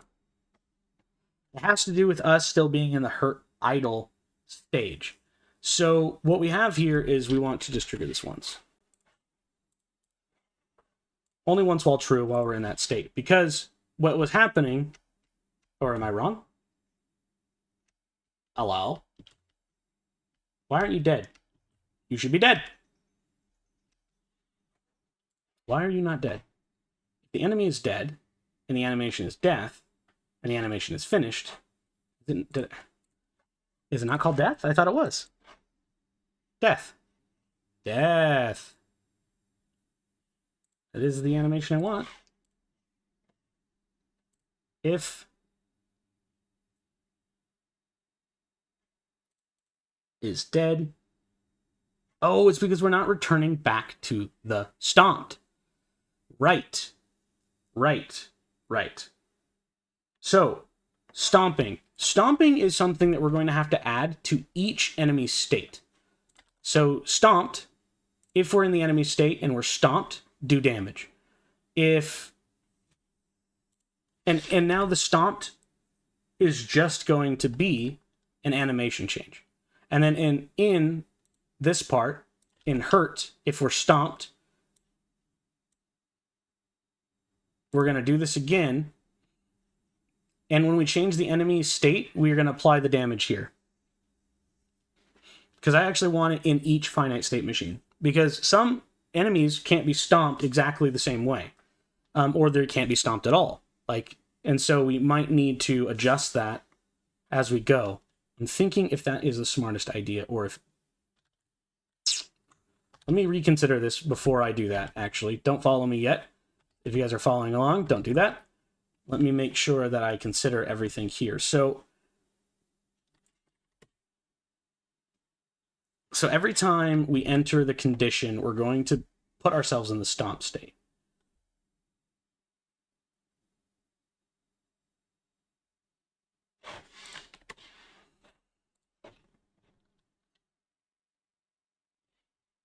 Yeah, that doesn't work, Alex. What's happening here? Stomped. When we enter the state, we trigger it once. We stomp an enemy. If the animation isn't, change it to stomped. Play the animation. Set it to hurt. after being in hurt, if we're stomped again in hurt, then, okay, so we just need to add it to this one spot here. So if we're stomped again while we're in the hurt idle, then we'll transition out of hurt idle back into stomped. And then at any point in time, if the enemy dies, we're going to go to the enemy and stop the animation.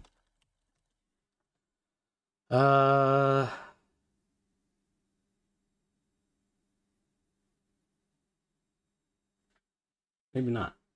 I guess it will stop when I transfer, right? So if in hurt idle, change the animation to hurt idle. If I'm stomped again, go back to stomped.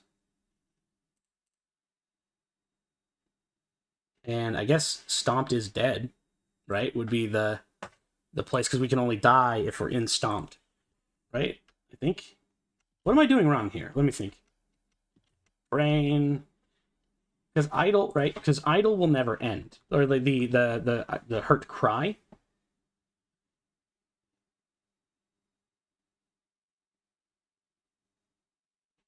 Enemy system stomped. Change the text. Allow jump.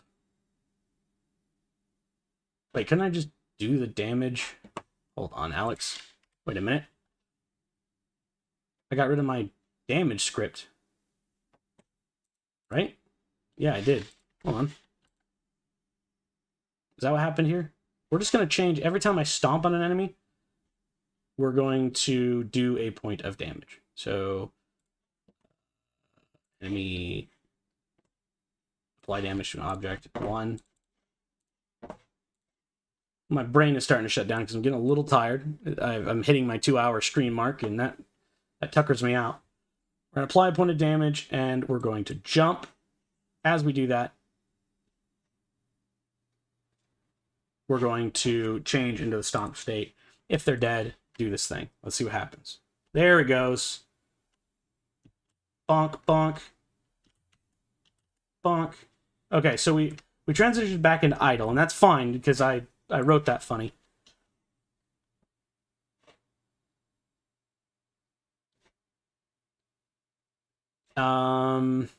And enemy is not dead. Okay, so we want to add this to this as well. So if the toast is falling and the enemy isn't dead, and we stomp on them, apply the damage. Change to stomped. Okay, and then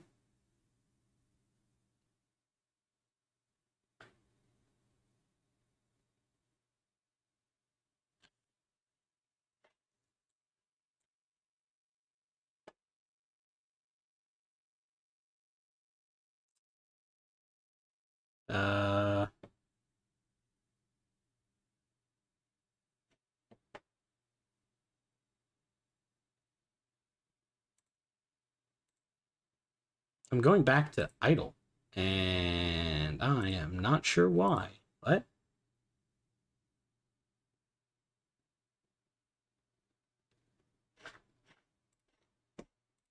Hello?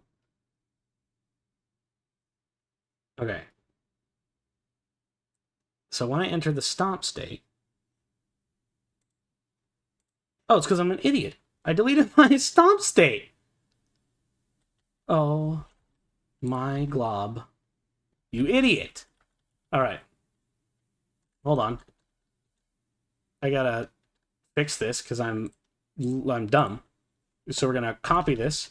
We're gonna go backwards because I realize now what I've done. There it is. Nope. Go back. We don't need that. We just need to change the animation. There we go. And now I can repost this and delete that. Let's try this again. Oh, and then I broke it. Now what do I do? Go into stomped. If is dead, die. And then in the enemy state, if stomped, and in the Stomp state. Once it's finished, go to hurt idle. As long as they aren't dead. I believe. Enemy is dead. Is not dead. As long as the enemy isn't dead, they're stomped, go to hurt idle. And hurt idle... Ah...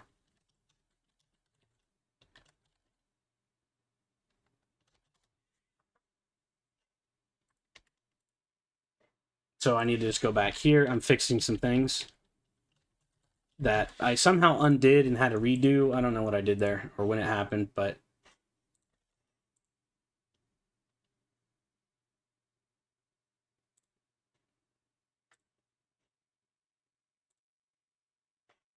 It's finished, and enemy is not dead, I think. So the enemy isn't dead, and the hurt idle thing is done. Transition back into run.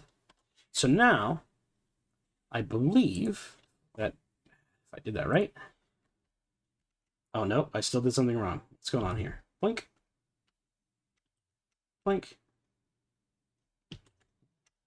Blink. Okay, so it's the second time I jump on their head.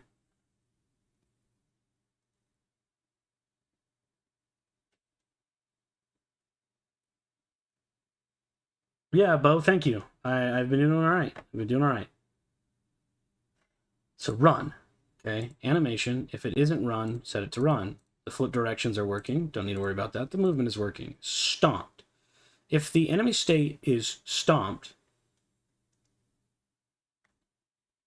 and the animation isn't stomped, go to stomped. If the enemy isn't dead, okay, we'll just say if it's stomped, then transition into hurt idle.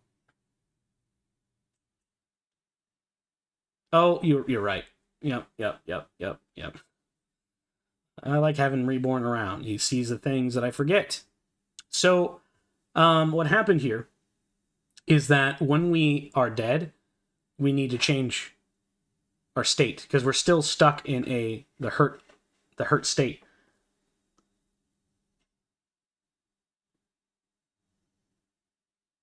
And we can just change this to is dead. So we can set, actually what we can do is set our enemy state to death.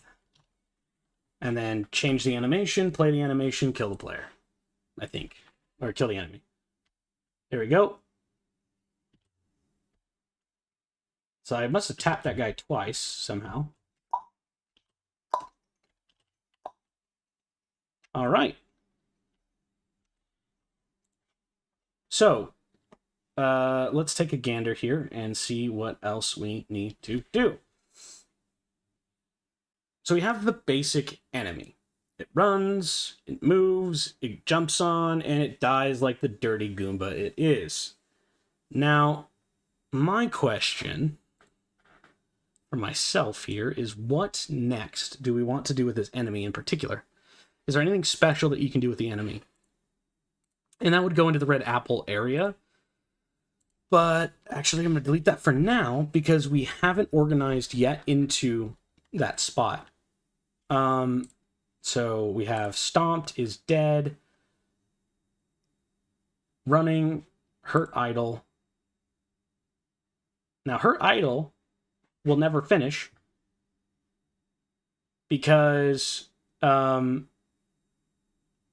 is a loop. And so we're going to go down to the hurt idle and unloop it because we want those guys to get back up for the sake of our game. And so now, oh yeah, I really like that. We can jump on them and they'll get back up on their own. And now what we want to do is make sure that they're separated. So we want to separate each enemy from themselves. And I think that this is where we have to do it for each. I could be wrong here, but I got to think about this real quick. So the basic concept that we're going for is we want to separate. Okay. Move away. An object is moving toward another object. No. I got to find the... Enemies, move away. Away. Oh, separate? What is the... What? What am I trying to say here? I'm in the condition tab. You are correct. That is why. Boy. But I still don't know what it's called. Separate? Separate objects. Okay. So, we need to separate the enemy from itself.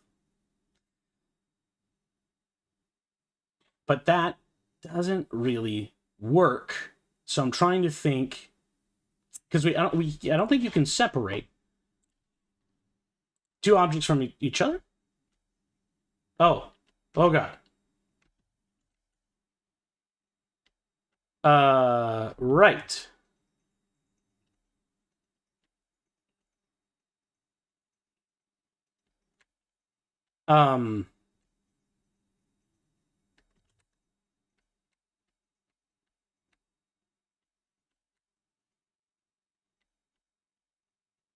Well, yeah, and so here's what we're actually going to do. So it's not bad. I mean, it is bad now, but what we're going to do is actually improve this in such a way that changes how we move away from each other. Because we do want to separate them, but we want to do another condition that checks for their collision with each other. So as we did before under the movement and flip direction, I'm going to copy the flip direction and go up into the systems. And this is enemy checking. So if the enemy is in collision with another enemy, right? Enemies, then we're going to check for the enemy's direction that they're touching, because what happens is a turtle's going to turn around and he's going to bump the turtle in front of him, and all of them are going to start flipping around so they don't push each other off. Does that make sense? So it's going to be like a domino effect. So whoever's in the back will then turn around and then move everyone else the other direction, because they do have their own space. We don't want them to overlap. Now in Mario, they're like timed well enough that there's no way for them to really overlap. But they also have things where they push each other. But they just move so slow and they're so far apart that it's basically impossible for that to happen. Now in ours, we're just going to, we're going to check if the enemy is flipped, right? If you're in collision with an enemy and the enemy that's touching the other enemy is flipped, flip around. So if the enemy is flipped, then reverse. If the enemy isn't flipped, then don't reverse. Let's see. Okay, that didn't quite work, but we're on it. We're gonna get there. I gotta remember I gotta process this in my brain, because I didn't pre-build this. I did it backwards. Oh, this part? I always do this part backwards. The flipping part. It's my favorite thing to do, and I always get it backwards. Woo! You're only supposed to do that once. Sorry. Do that once.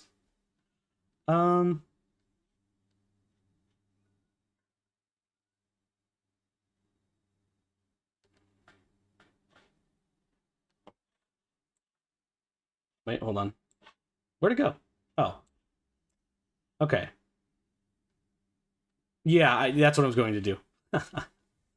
That is what I was going to do.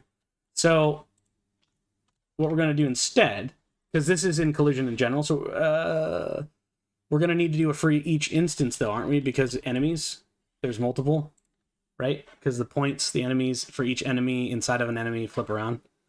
I'm pretty sure we have to do it for each instance here.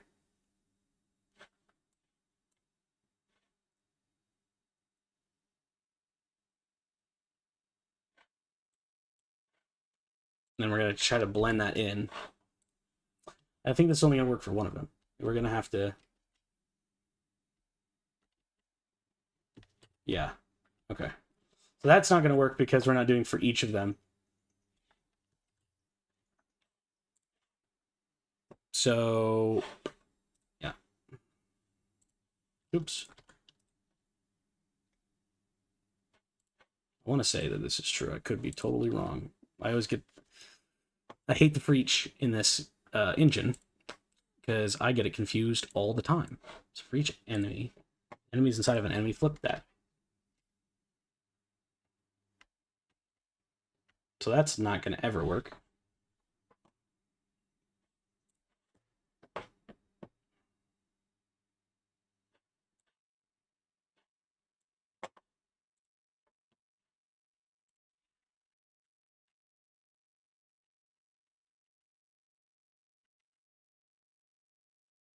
Did I do the flips right? Are you sure I didn't flip this around the wrong way?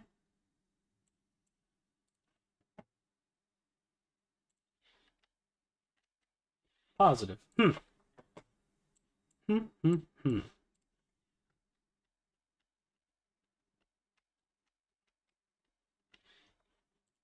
is very interesting to me.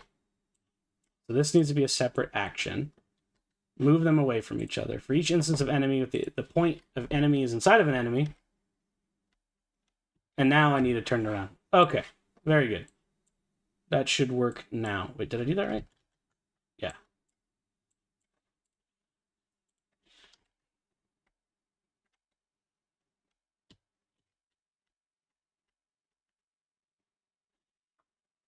Let me think about this. What?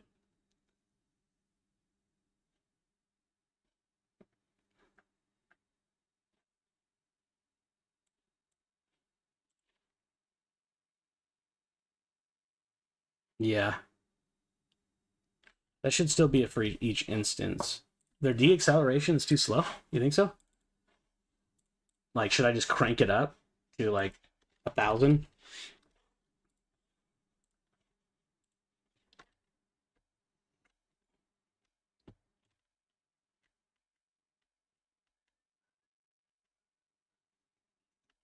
This poor guy. I don't know what he's doing. He's stuck. There you go. Put you out of your misery, bud. I'm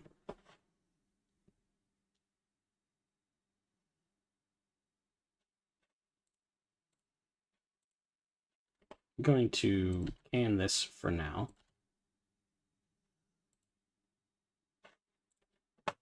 I'm going to take another look at this. With the acceleration changed,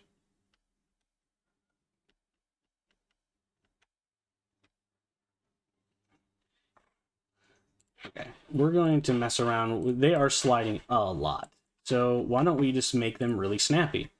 And make their, although their max speed is only 50, their acceleration and deacceleration is fast. So that means that the second that they hit something, they're turning around immediately. And that's kind of nice, actually, because I think that that's going to be important. And because of that, even, we're going to accelerate the deacceleration for the player as well. And what that'll do is allow us to turn around faster, like that, instantly. And that's going to be important. I just don't like how clustered these guys are, and I'm not sure what happened there. Oh, it's because it jumped on their head.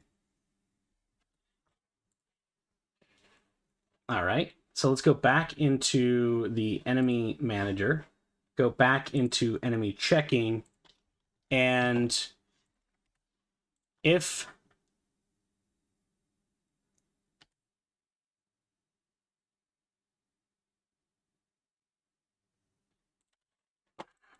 the enemy is flipped, move the enemies away from each other, flip and move the enemies away from each other. Let's try this again. I'm trying to think about this. So what I want to do is effectively, when they're moving in the same direction, I'm gonna yeah, I'm thinking in my head about what exactly I want to do here, like how I want to. What you guys are seeing me do right now is something that I usually do off stream and on paper. Is I'm thinking about the idea of how I want to deploy this script. And what I want is, like, each step I'm thinking about it. So what I want to have happen is actually, I only want them, I don't know. No, let me see real quick. I want to try something. Super Mario World. I'm going to play it I'm gonna play this ROM online right now. XAB. Wow, the controls are terrible for this. Okay. So from the very beginning of this game. Thanks, game. We gotta go through this. Give me just a second.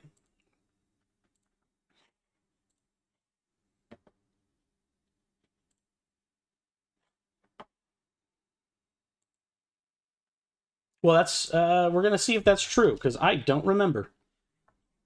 Because I think that I thought it was true, but now that I'm thinking about it,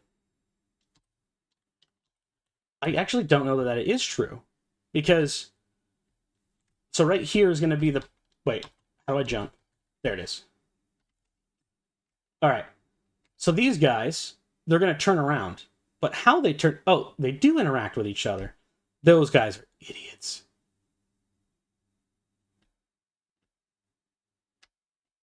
Okay. So that okay, I thought that they did this. And that's how they get all out of control. It's hilarious to me. Okay. So that's what I thought. So we're going to do the same thing. Right? So what I need to make sure is that they just do this all the time. And as soon as they bump into someone, they're just going to flip just like it was the terrain. So we're just going to treat it exactly the same way. And we need this to be enemies. I don't know how that got changed over into apple is flipped, but we're going to go enemies is flipped, enemy is flipped. And I'm honestly just going to copy this, paste it, and if it's inside of an enemy, it should do the same thing. We want it to do exactly the same thing. Right?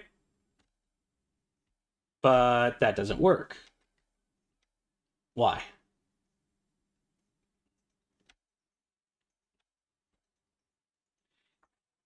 One, it's because there's no separate. But for each instance of enemy, enemy point X is inside of the enemy. Oh, this is why. So enemy is flipped, then flip it. So if... Do I have it backwards now then? My brain.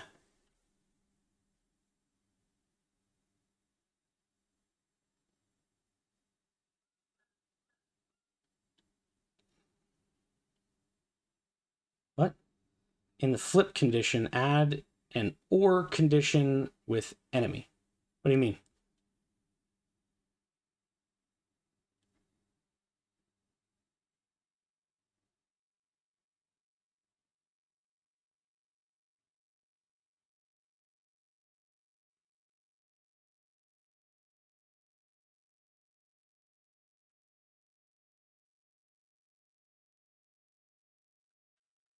Think about it in here.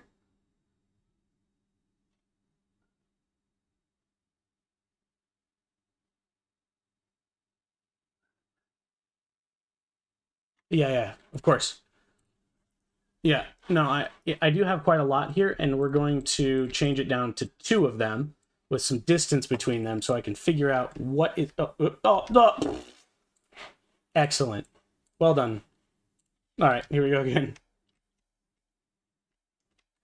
Hiya! All right. So nothing is actually happening here. But I think it's probably because we don't also have a separate. So they're inclined to bump into each other, or not like...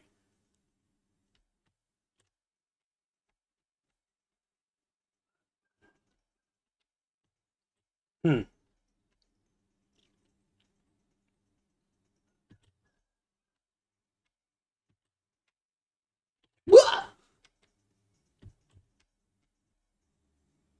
I almost died. Of course, there's no... I mean, I would have died. Yeah, that... I had a thought about that, but I wasn't sure because of the way that this works, man. Especially when you're targeting yourself. That's the part that's like confusing, because when you have 2 instances of something else, how do you mathematically know it made no difference, to be honest? That script just isn't working. But maybe it's I have it backwards. Okay. So if the point is inside of an enemy and the I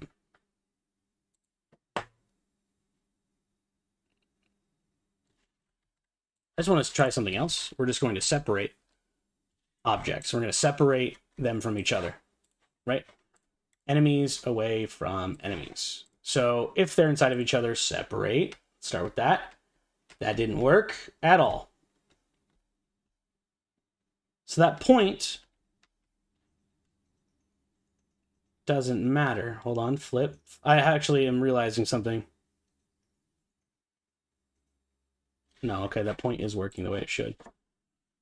If the enemy's point is inside of enemies, move away. Nope, we're going to just delete. Let's see, enemies, delete.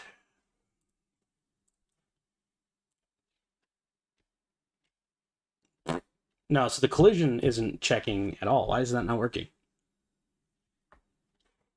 All right. We're going to do this all over again, but instead, we're going to do a collision check. We're going to try it with just a regular collision check. So if enemy is in collision,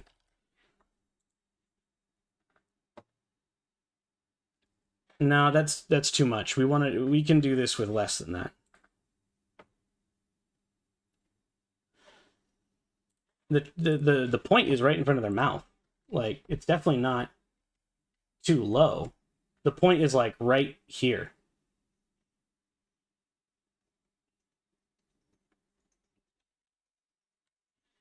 So that's very interesting to me. Oh, but this is also then wrong because we don't need the for each in that way. And then the question is, do I have my flips wrong? Are they not flipping properly? Oh, see, now they're fighting. Okay, so if an enemy is in collision with another enemy, we need to separate the enemy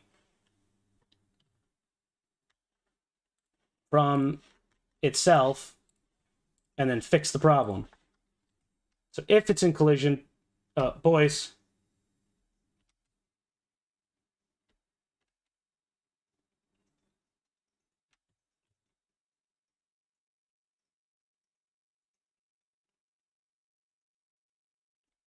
Now they're in agreement with each other. Okay. So I figured out how to figure this out. So what I need to do is they need to all be touching, and this is important for the way that this script would need to work if I'm thinking about this correctly. Because what happens now is the chain reaction. Well, never mind. Let's move them farther apart. Maybe like one space apart, you know? Like one space apart. Bounce, bounce, bounce, bounce, bounce. No, okay, they're getting pushed off the edge. And then the dancing begins. All right. I need to think about that a little bit.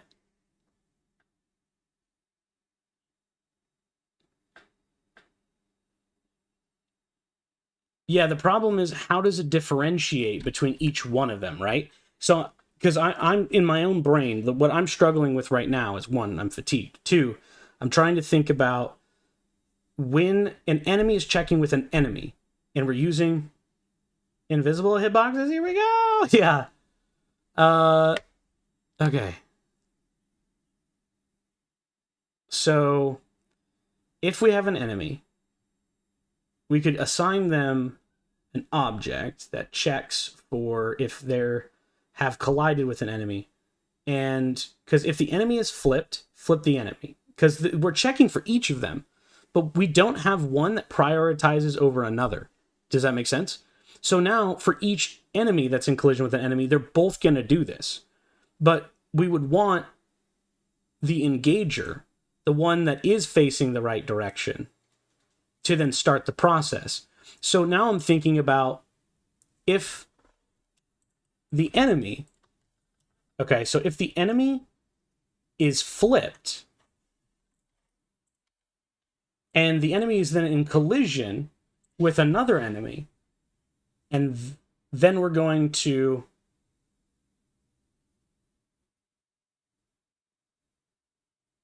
Well, you know, the good thing is, my guy, it's live on YouTube. It'll be there forever. So, if the enemy is flipped, is in collision with an enemy, move them away from each other. And if the enemy is flipped, flip it the other way. And if not, don't flip it. So this begins a series of...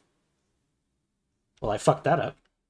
But at the same time, did I? Because if I jump on this guy, bonk, bonk, bonk, bonk, bonk, bonk, I really feel like I really miss out. I might be lazy and not worry about making this right now. I just need to think about this a little bit more.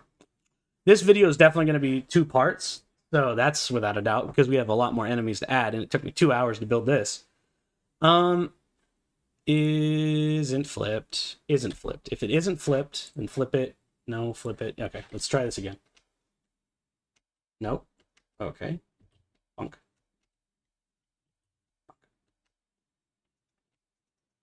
Hello. Did you guys see that? What was happening there? Hold on.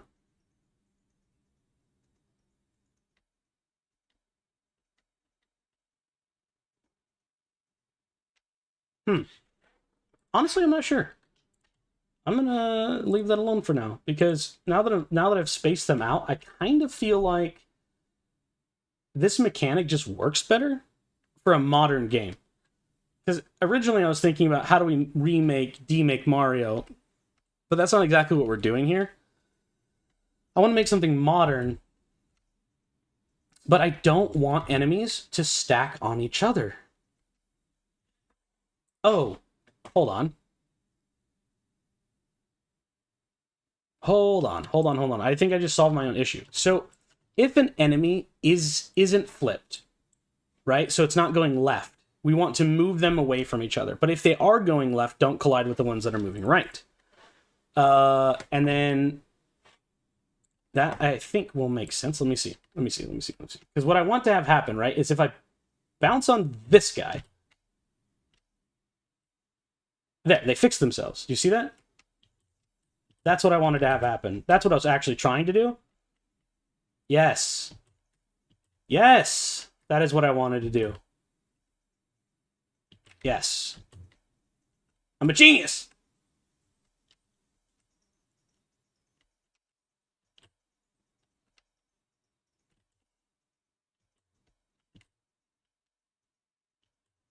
Perfect.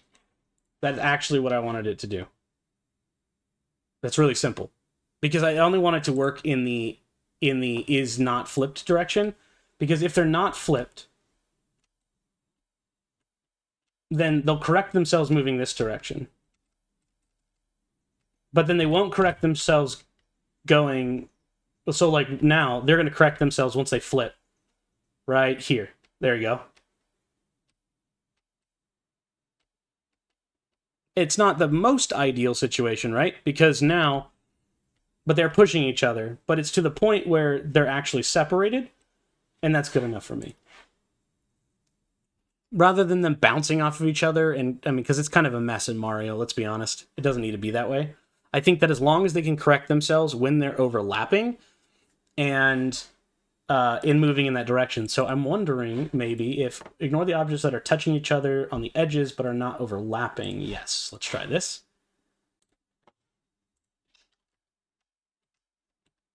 And we might honestly just... Let me see something real quick. Nope. Need that. There we go. So we don't actually need to flip them around and make them bump into each other. We can just fix their direction once they re-establish themselves in marching order. Does it mess up some of the order of them walking? Yeah, of course. But they also then... I do believe that if I jump on this guy's head, moving this direction, though, yeah, they'll end up pushing him. And we want to also add if the enemy is flipped and if the enemy is not dead. Because if the enemy is dead, walk right through the guy, right? You don't need to stop for him. So if the enemy isn't dead and isn't flipped, then don't worry about it. So here we go again. Bonk. And so that one, of course, we already knew, but we wanted to kill this guy now and see if they care about it. They do still care about it. What? Oh, because he's not dead until after the animation is playing. So, as long as instead, if the enemy isn't flipped and the animation of the enemy isn't death, then we can do this. So if the animation isn't death and the enemy is flipped, then move them apart from each other. And that should, at least in this regard, when I bounce on this guy, let me just jump on a few of these guys. Oh no! This guy right here, BAM! There we go. It doesn't matter. Genius. We're good. We've done it. We've done it. All right. Now, I want to go back to Mario for a minute, because I'm curious how much points you get in Mario. So it's every 200 you get a level up. Is that right? I want to say so. Let's go back to Mario. Unpause. We're going to restart Mario. Let's go. All right. So real fast here, we're going to move over and jump into this part. I got to figure out what the run key is. Nope, that is not the run key. Sir? Sir? Sir?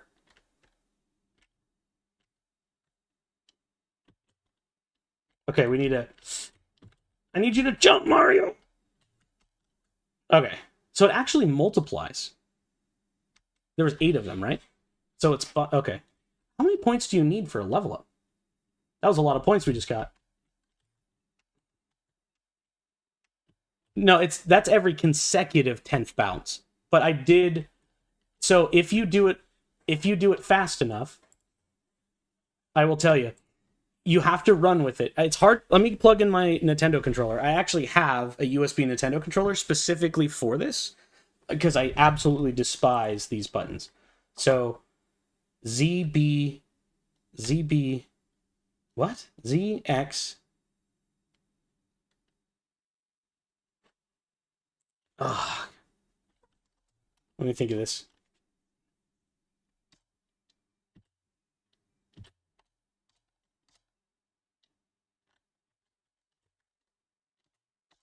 So you have to do this quick, but I got to remember how to do it.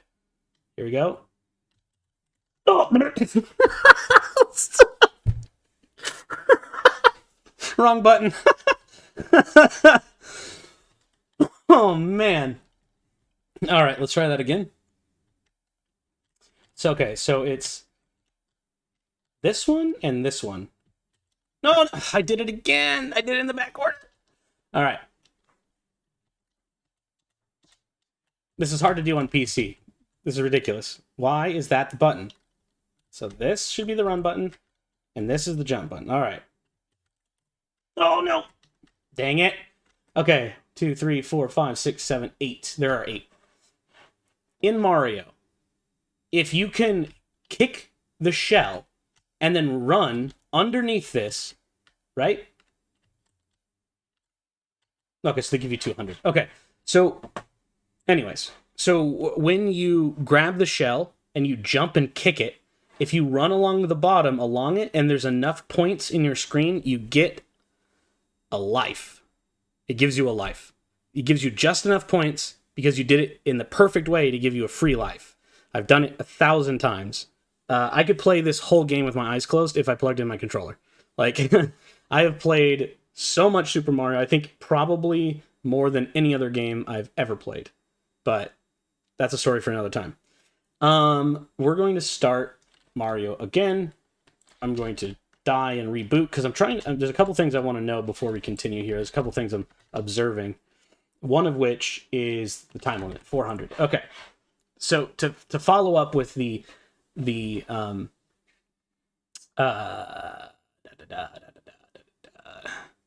with the time scale, we're going to start working towards this. You start with 64,000, which is interesting to me.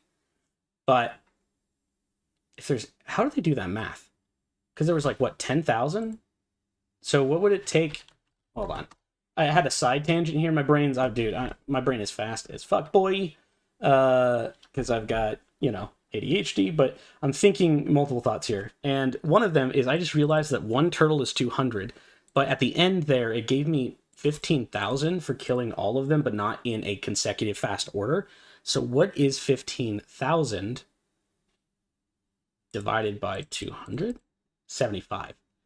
So every time, and then divide that by 8, 9.375.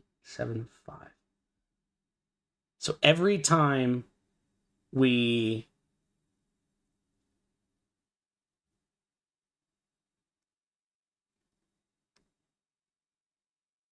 okay. So what we're going to want to do in programming, and what I'm working on right now, guys, is effectively, right, using math, we know that there's a certain amount of these guys in a row if we do it within a timer, because it's a timer. So within a timer, thinking like an engineer, within a certain amount of time, so let's call it like 2 seconds, or 2 seconds, because it goes by really, 2 seconds is actually pretty fast in game time. So 2 secs. So at 2 seconds, we have to kill 8 turtles in a row, or 8 apples, within 2 seconds, and they have to all be on screen for this to happen. If you run along and they're not all on screen when the shell hits them, then it doesn't multiply. But because we did the division, every single time you hit and kill one in consecutive order while the timer's going, you need to multiply that by 9.375. And every time you kill one in a certain amount of time, those points will be X number, so X is 200. So every time we multiply 200 by 9.753, and we continue to do that for each consecutive one within the timer. Once the timer's dead, we revert back to 200. Now, the other thing we do is when we land on the ground, we reset this number.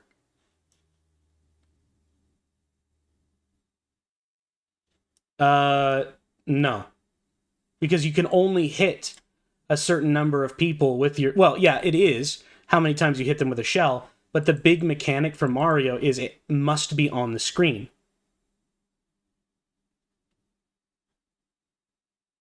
No, well, okay, yes and no. We're doing the calculation of it doesn't matter how many people we hit in a row. I'm talking about the calculation to make sure that we multiply our points rapidly. So it doesn't matter if it's a shell or not.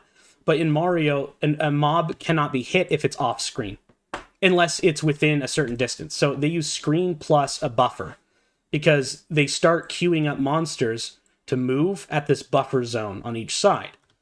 At least that's what we could do to emulate their system. Whether or not that's exactly what they do is kind of regardless. It doesn't matter, right? Irregardless. So what I'm going to do now is build the screen so that way, here we are in our screen. As long as the shell or a monster dies on screen, we get a multiplier of 9.375 per consecutive kill over the span of as long as it stays within the screen. That's more or less how they actually do it, with some extra math, I'm sure. But as long as we can accomplish the same mechanic, it is what it is. So demaking is kind of reverse engineering in any way you can. The other thing that I want to do is when you bump the guy, we're going to create a leaf, and it's going to fall every time you jump on their head the first time. We're going to pop the leaf off. So that's another character thing we're going to do, but not today.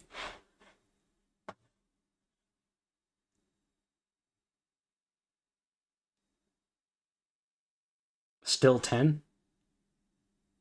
Oh, yeah. So, like, one of the coolest things that you can do in Mario is with a shell, you can do something called shell jumping, shell tapping, especially with the black-shelled turtles. So the black turtles things. Hello? All right. So the little turtle things that you can jump on in Mario, specifically in the classic Mario Brothers, looked kind of, like this. You guys, I'm sure you'll know what I'm talking about if you played Mario enough. The little black guys, they're in the second level of Super Mario World. Not in Super Mario. Yeah, that's the dungeon. Yeah, they're in the dungeon mostly, but they're black turtle shelled or black shelled creatures that kind of roam on the ground. Anyways, and if you are on a staircase in Mario, at least in the original, you could hit them. Yeah, there is. It's not a turtle, but it's they have they're a type of Koopa. I'm pretty sure black. What is it? Black shell. What are they called? They have a specific name. Someone may say they're blue. I don't know. I mean, they're like. I'll show you what enemy I'm talking about. It's not an actual turtle. It is a different enemy, and I just cannot, for the life of me, remember what their name is. But they are 1000% inside of Super Mario World. You jump on them on their heads in literally the second level.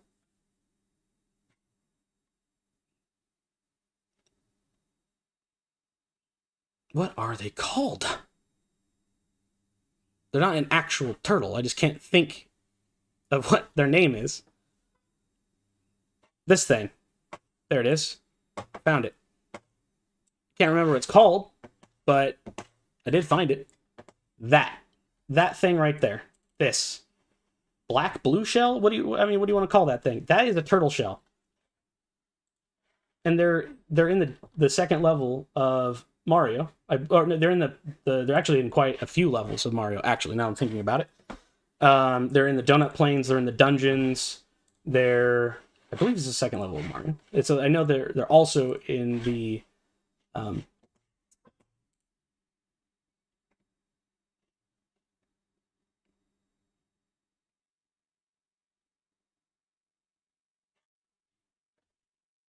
well, those things, they're in Super Mario World in quite a few places, actually. Know it for 1000%. They are absolutely in Super Mario World. But a beetle? Yeah. Well, it's got a shell and it looks like a turtle. Okay. I don't know what a beetle is, but it's some nightmare fuel thing from Mario.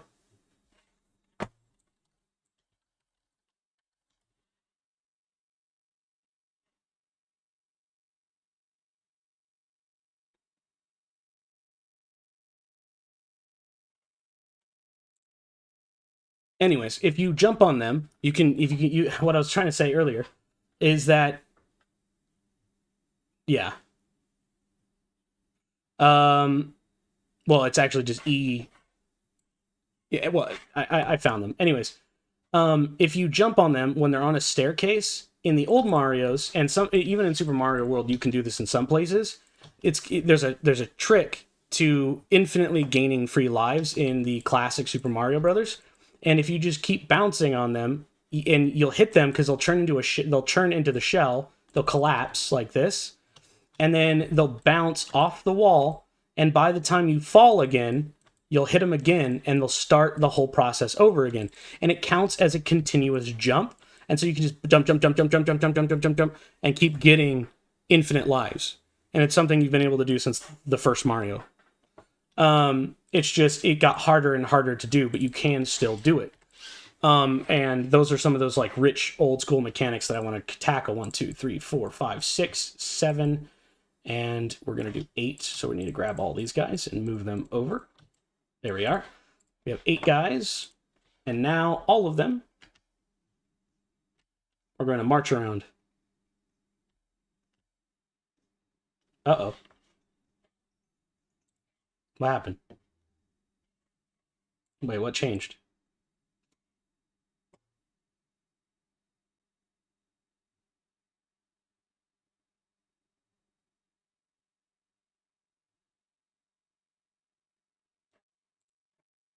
What happened here? I am confused to why that happened. Huh?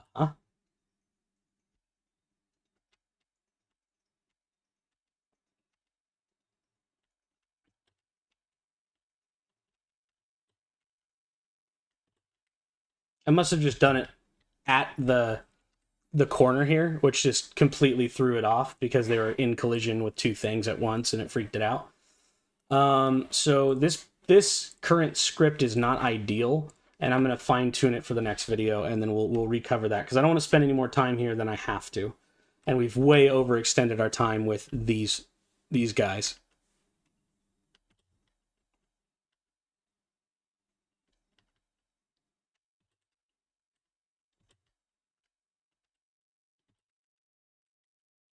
So I think what we're going to do is do our math a little bit differently.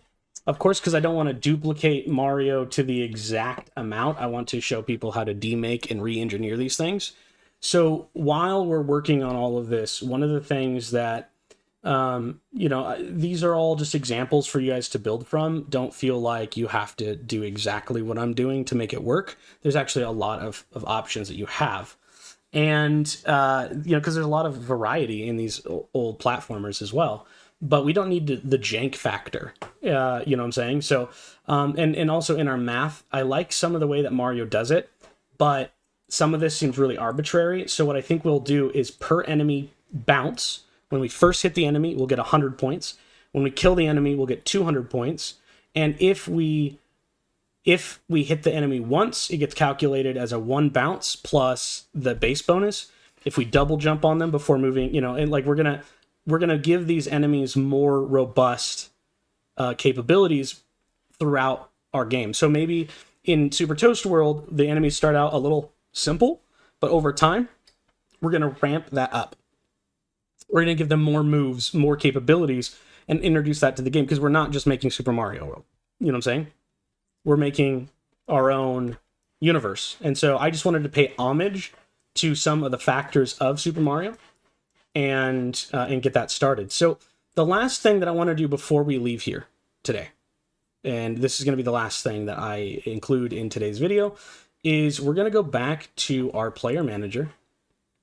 And I lied. We're actually going to manage it in the enemy manager because we want to hurt the player every time an enemy is in collision with them. Doesn't matter what their state is, as long as they're not being jumped on, right? So if the enemy if the player's on the floor and they touch him, we're going to kill the player. The player has 1 life until we get bigger with a power-up. And so we'll do that with like adding some color elements and showing off and maybe making the toast guy bigger. But what we're going to do for now is squeeze in here, and we're going to have to repeat for each instance of enemy because this is going to involve multiple enemies colliding potentially with the player at one time. But I guess it doesn't really matter because we're only going to do 1 point of damage anyways. So,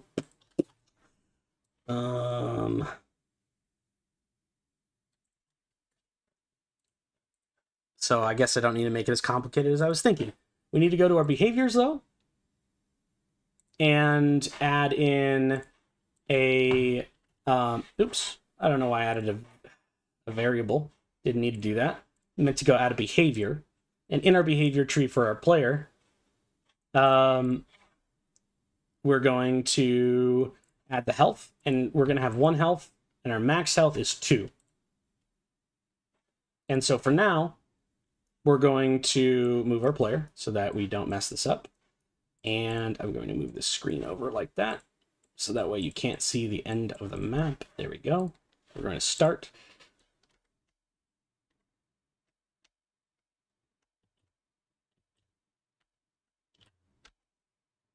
Okay, so that would have killed me, right? They touched me, I'm dead. So now what we need to do is go back into our system, and I'm really trying to decide if whether or not I want the player's death to be run inside of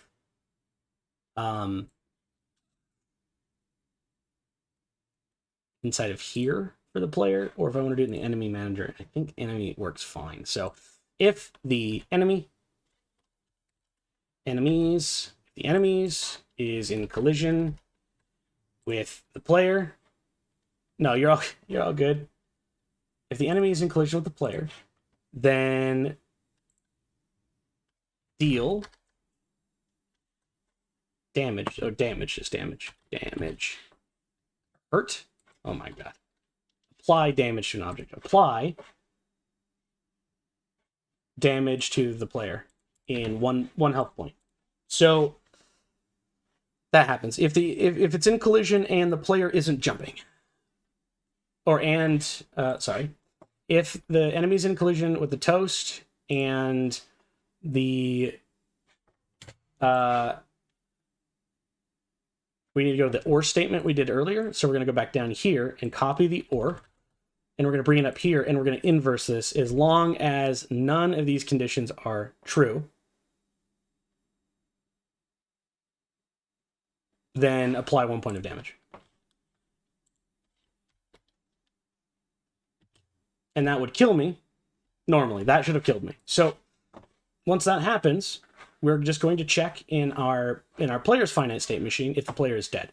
So at any point in time, if the player dies, it doesn't matter what condition you're in, if the player is dead,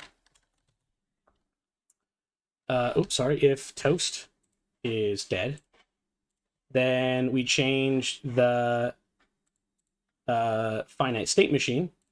So we're going to go in here and copy the initialize.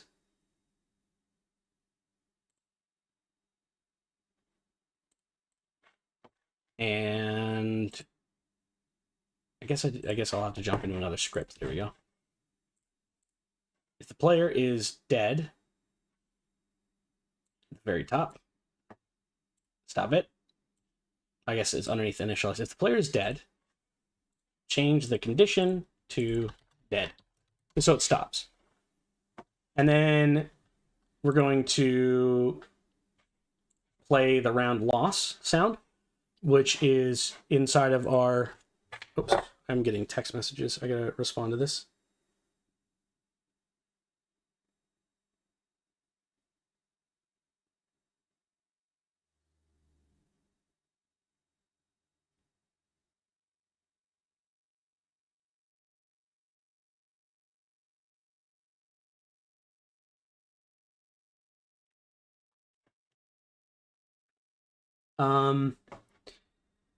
Okay. Sorry, I lost my train of thought. That was an important message. Let's see here. Level event manager. There it is. So we're going to go into the death zone, right? We're going to delete the toast, play the music, play the sound, wait, change the scene. So we're going to literally trigger everything from this. We're going to go back into our player manager. When we die, change the state to dead, delete the toast, stop the music, play the lose, change, restart, all over again. Here we go. Blah. Oh, that didn't... Wait, why didn't that work? If the toast is dead, delete the toast. Trigger this one's all true. Why didn't he die? Oh, I see. I see. Because this doesn't matter.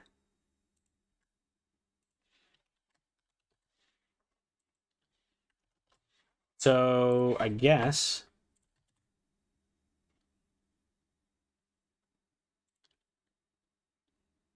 if one of these isn't true and we're in collision with them, this shouldn't work that way. Wait, hold on. What? Oh. Wait, hold on. If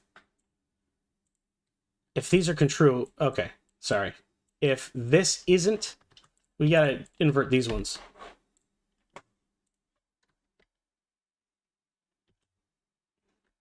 There we go. So now, as long as I'm jumping. So let's try this again. Oh, bleh! And isn't jumping. I think, right? So if one of these conditions is true, if none of the, I guess we could just say if none of these are inside of the toast, and I'm in collision with it, then die. Does that make sense? Okay, yep. Perfect. And then it's going to restart. And we're going to do it again. A bonk, bonk, bonk, bonk, bonk, bonk, bonk, bonk, bonk. Dead. Yes! All right, friends. That's going to be it for today. So thank you guys so much for joining me in today's video, and I'm looking forward to the next part. Our first couple videos will be edited and out the beginning of next week for the series, which means that the tile set and everything else will be available then. And I'm so looking forward to what you guys make with this, as well as hope that this video helped. So if it did, like, comment, subscribe, and I will see you guys in the next video. Until then, remember, happy game making. I'll see you in the next video.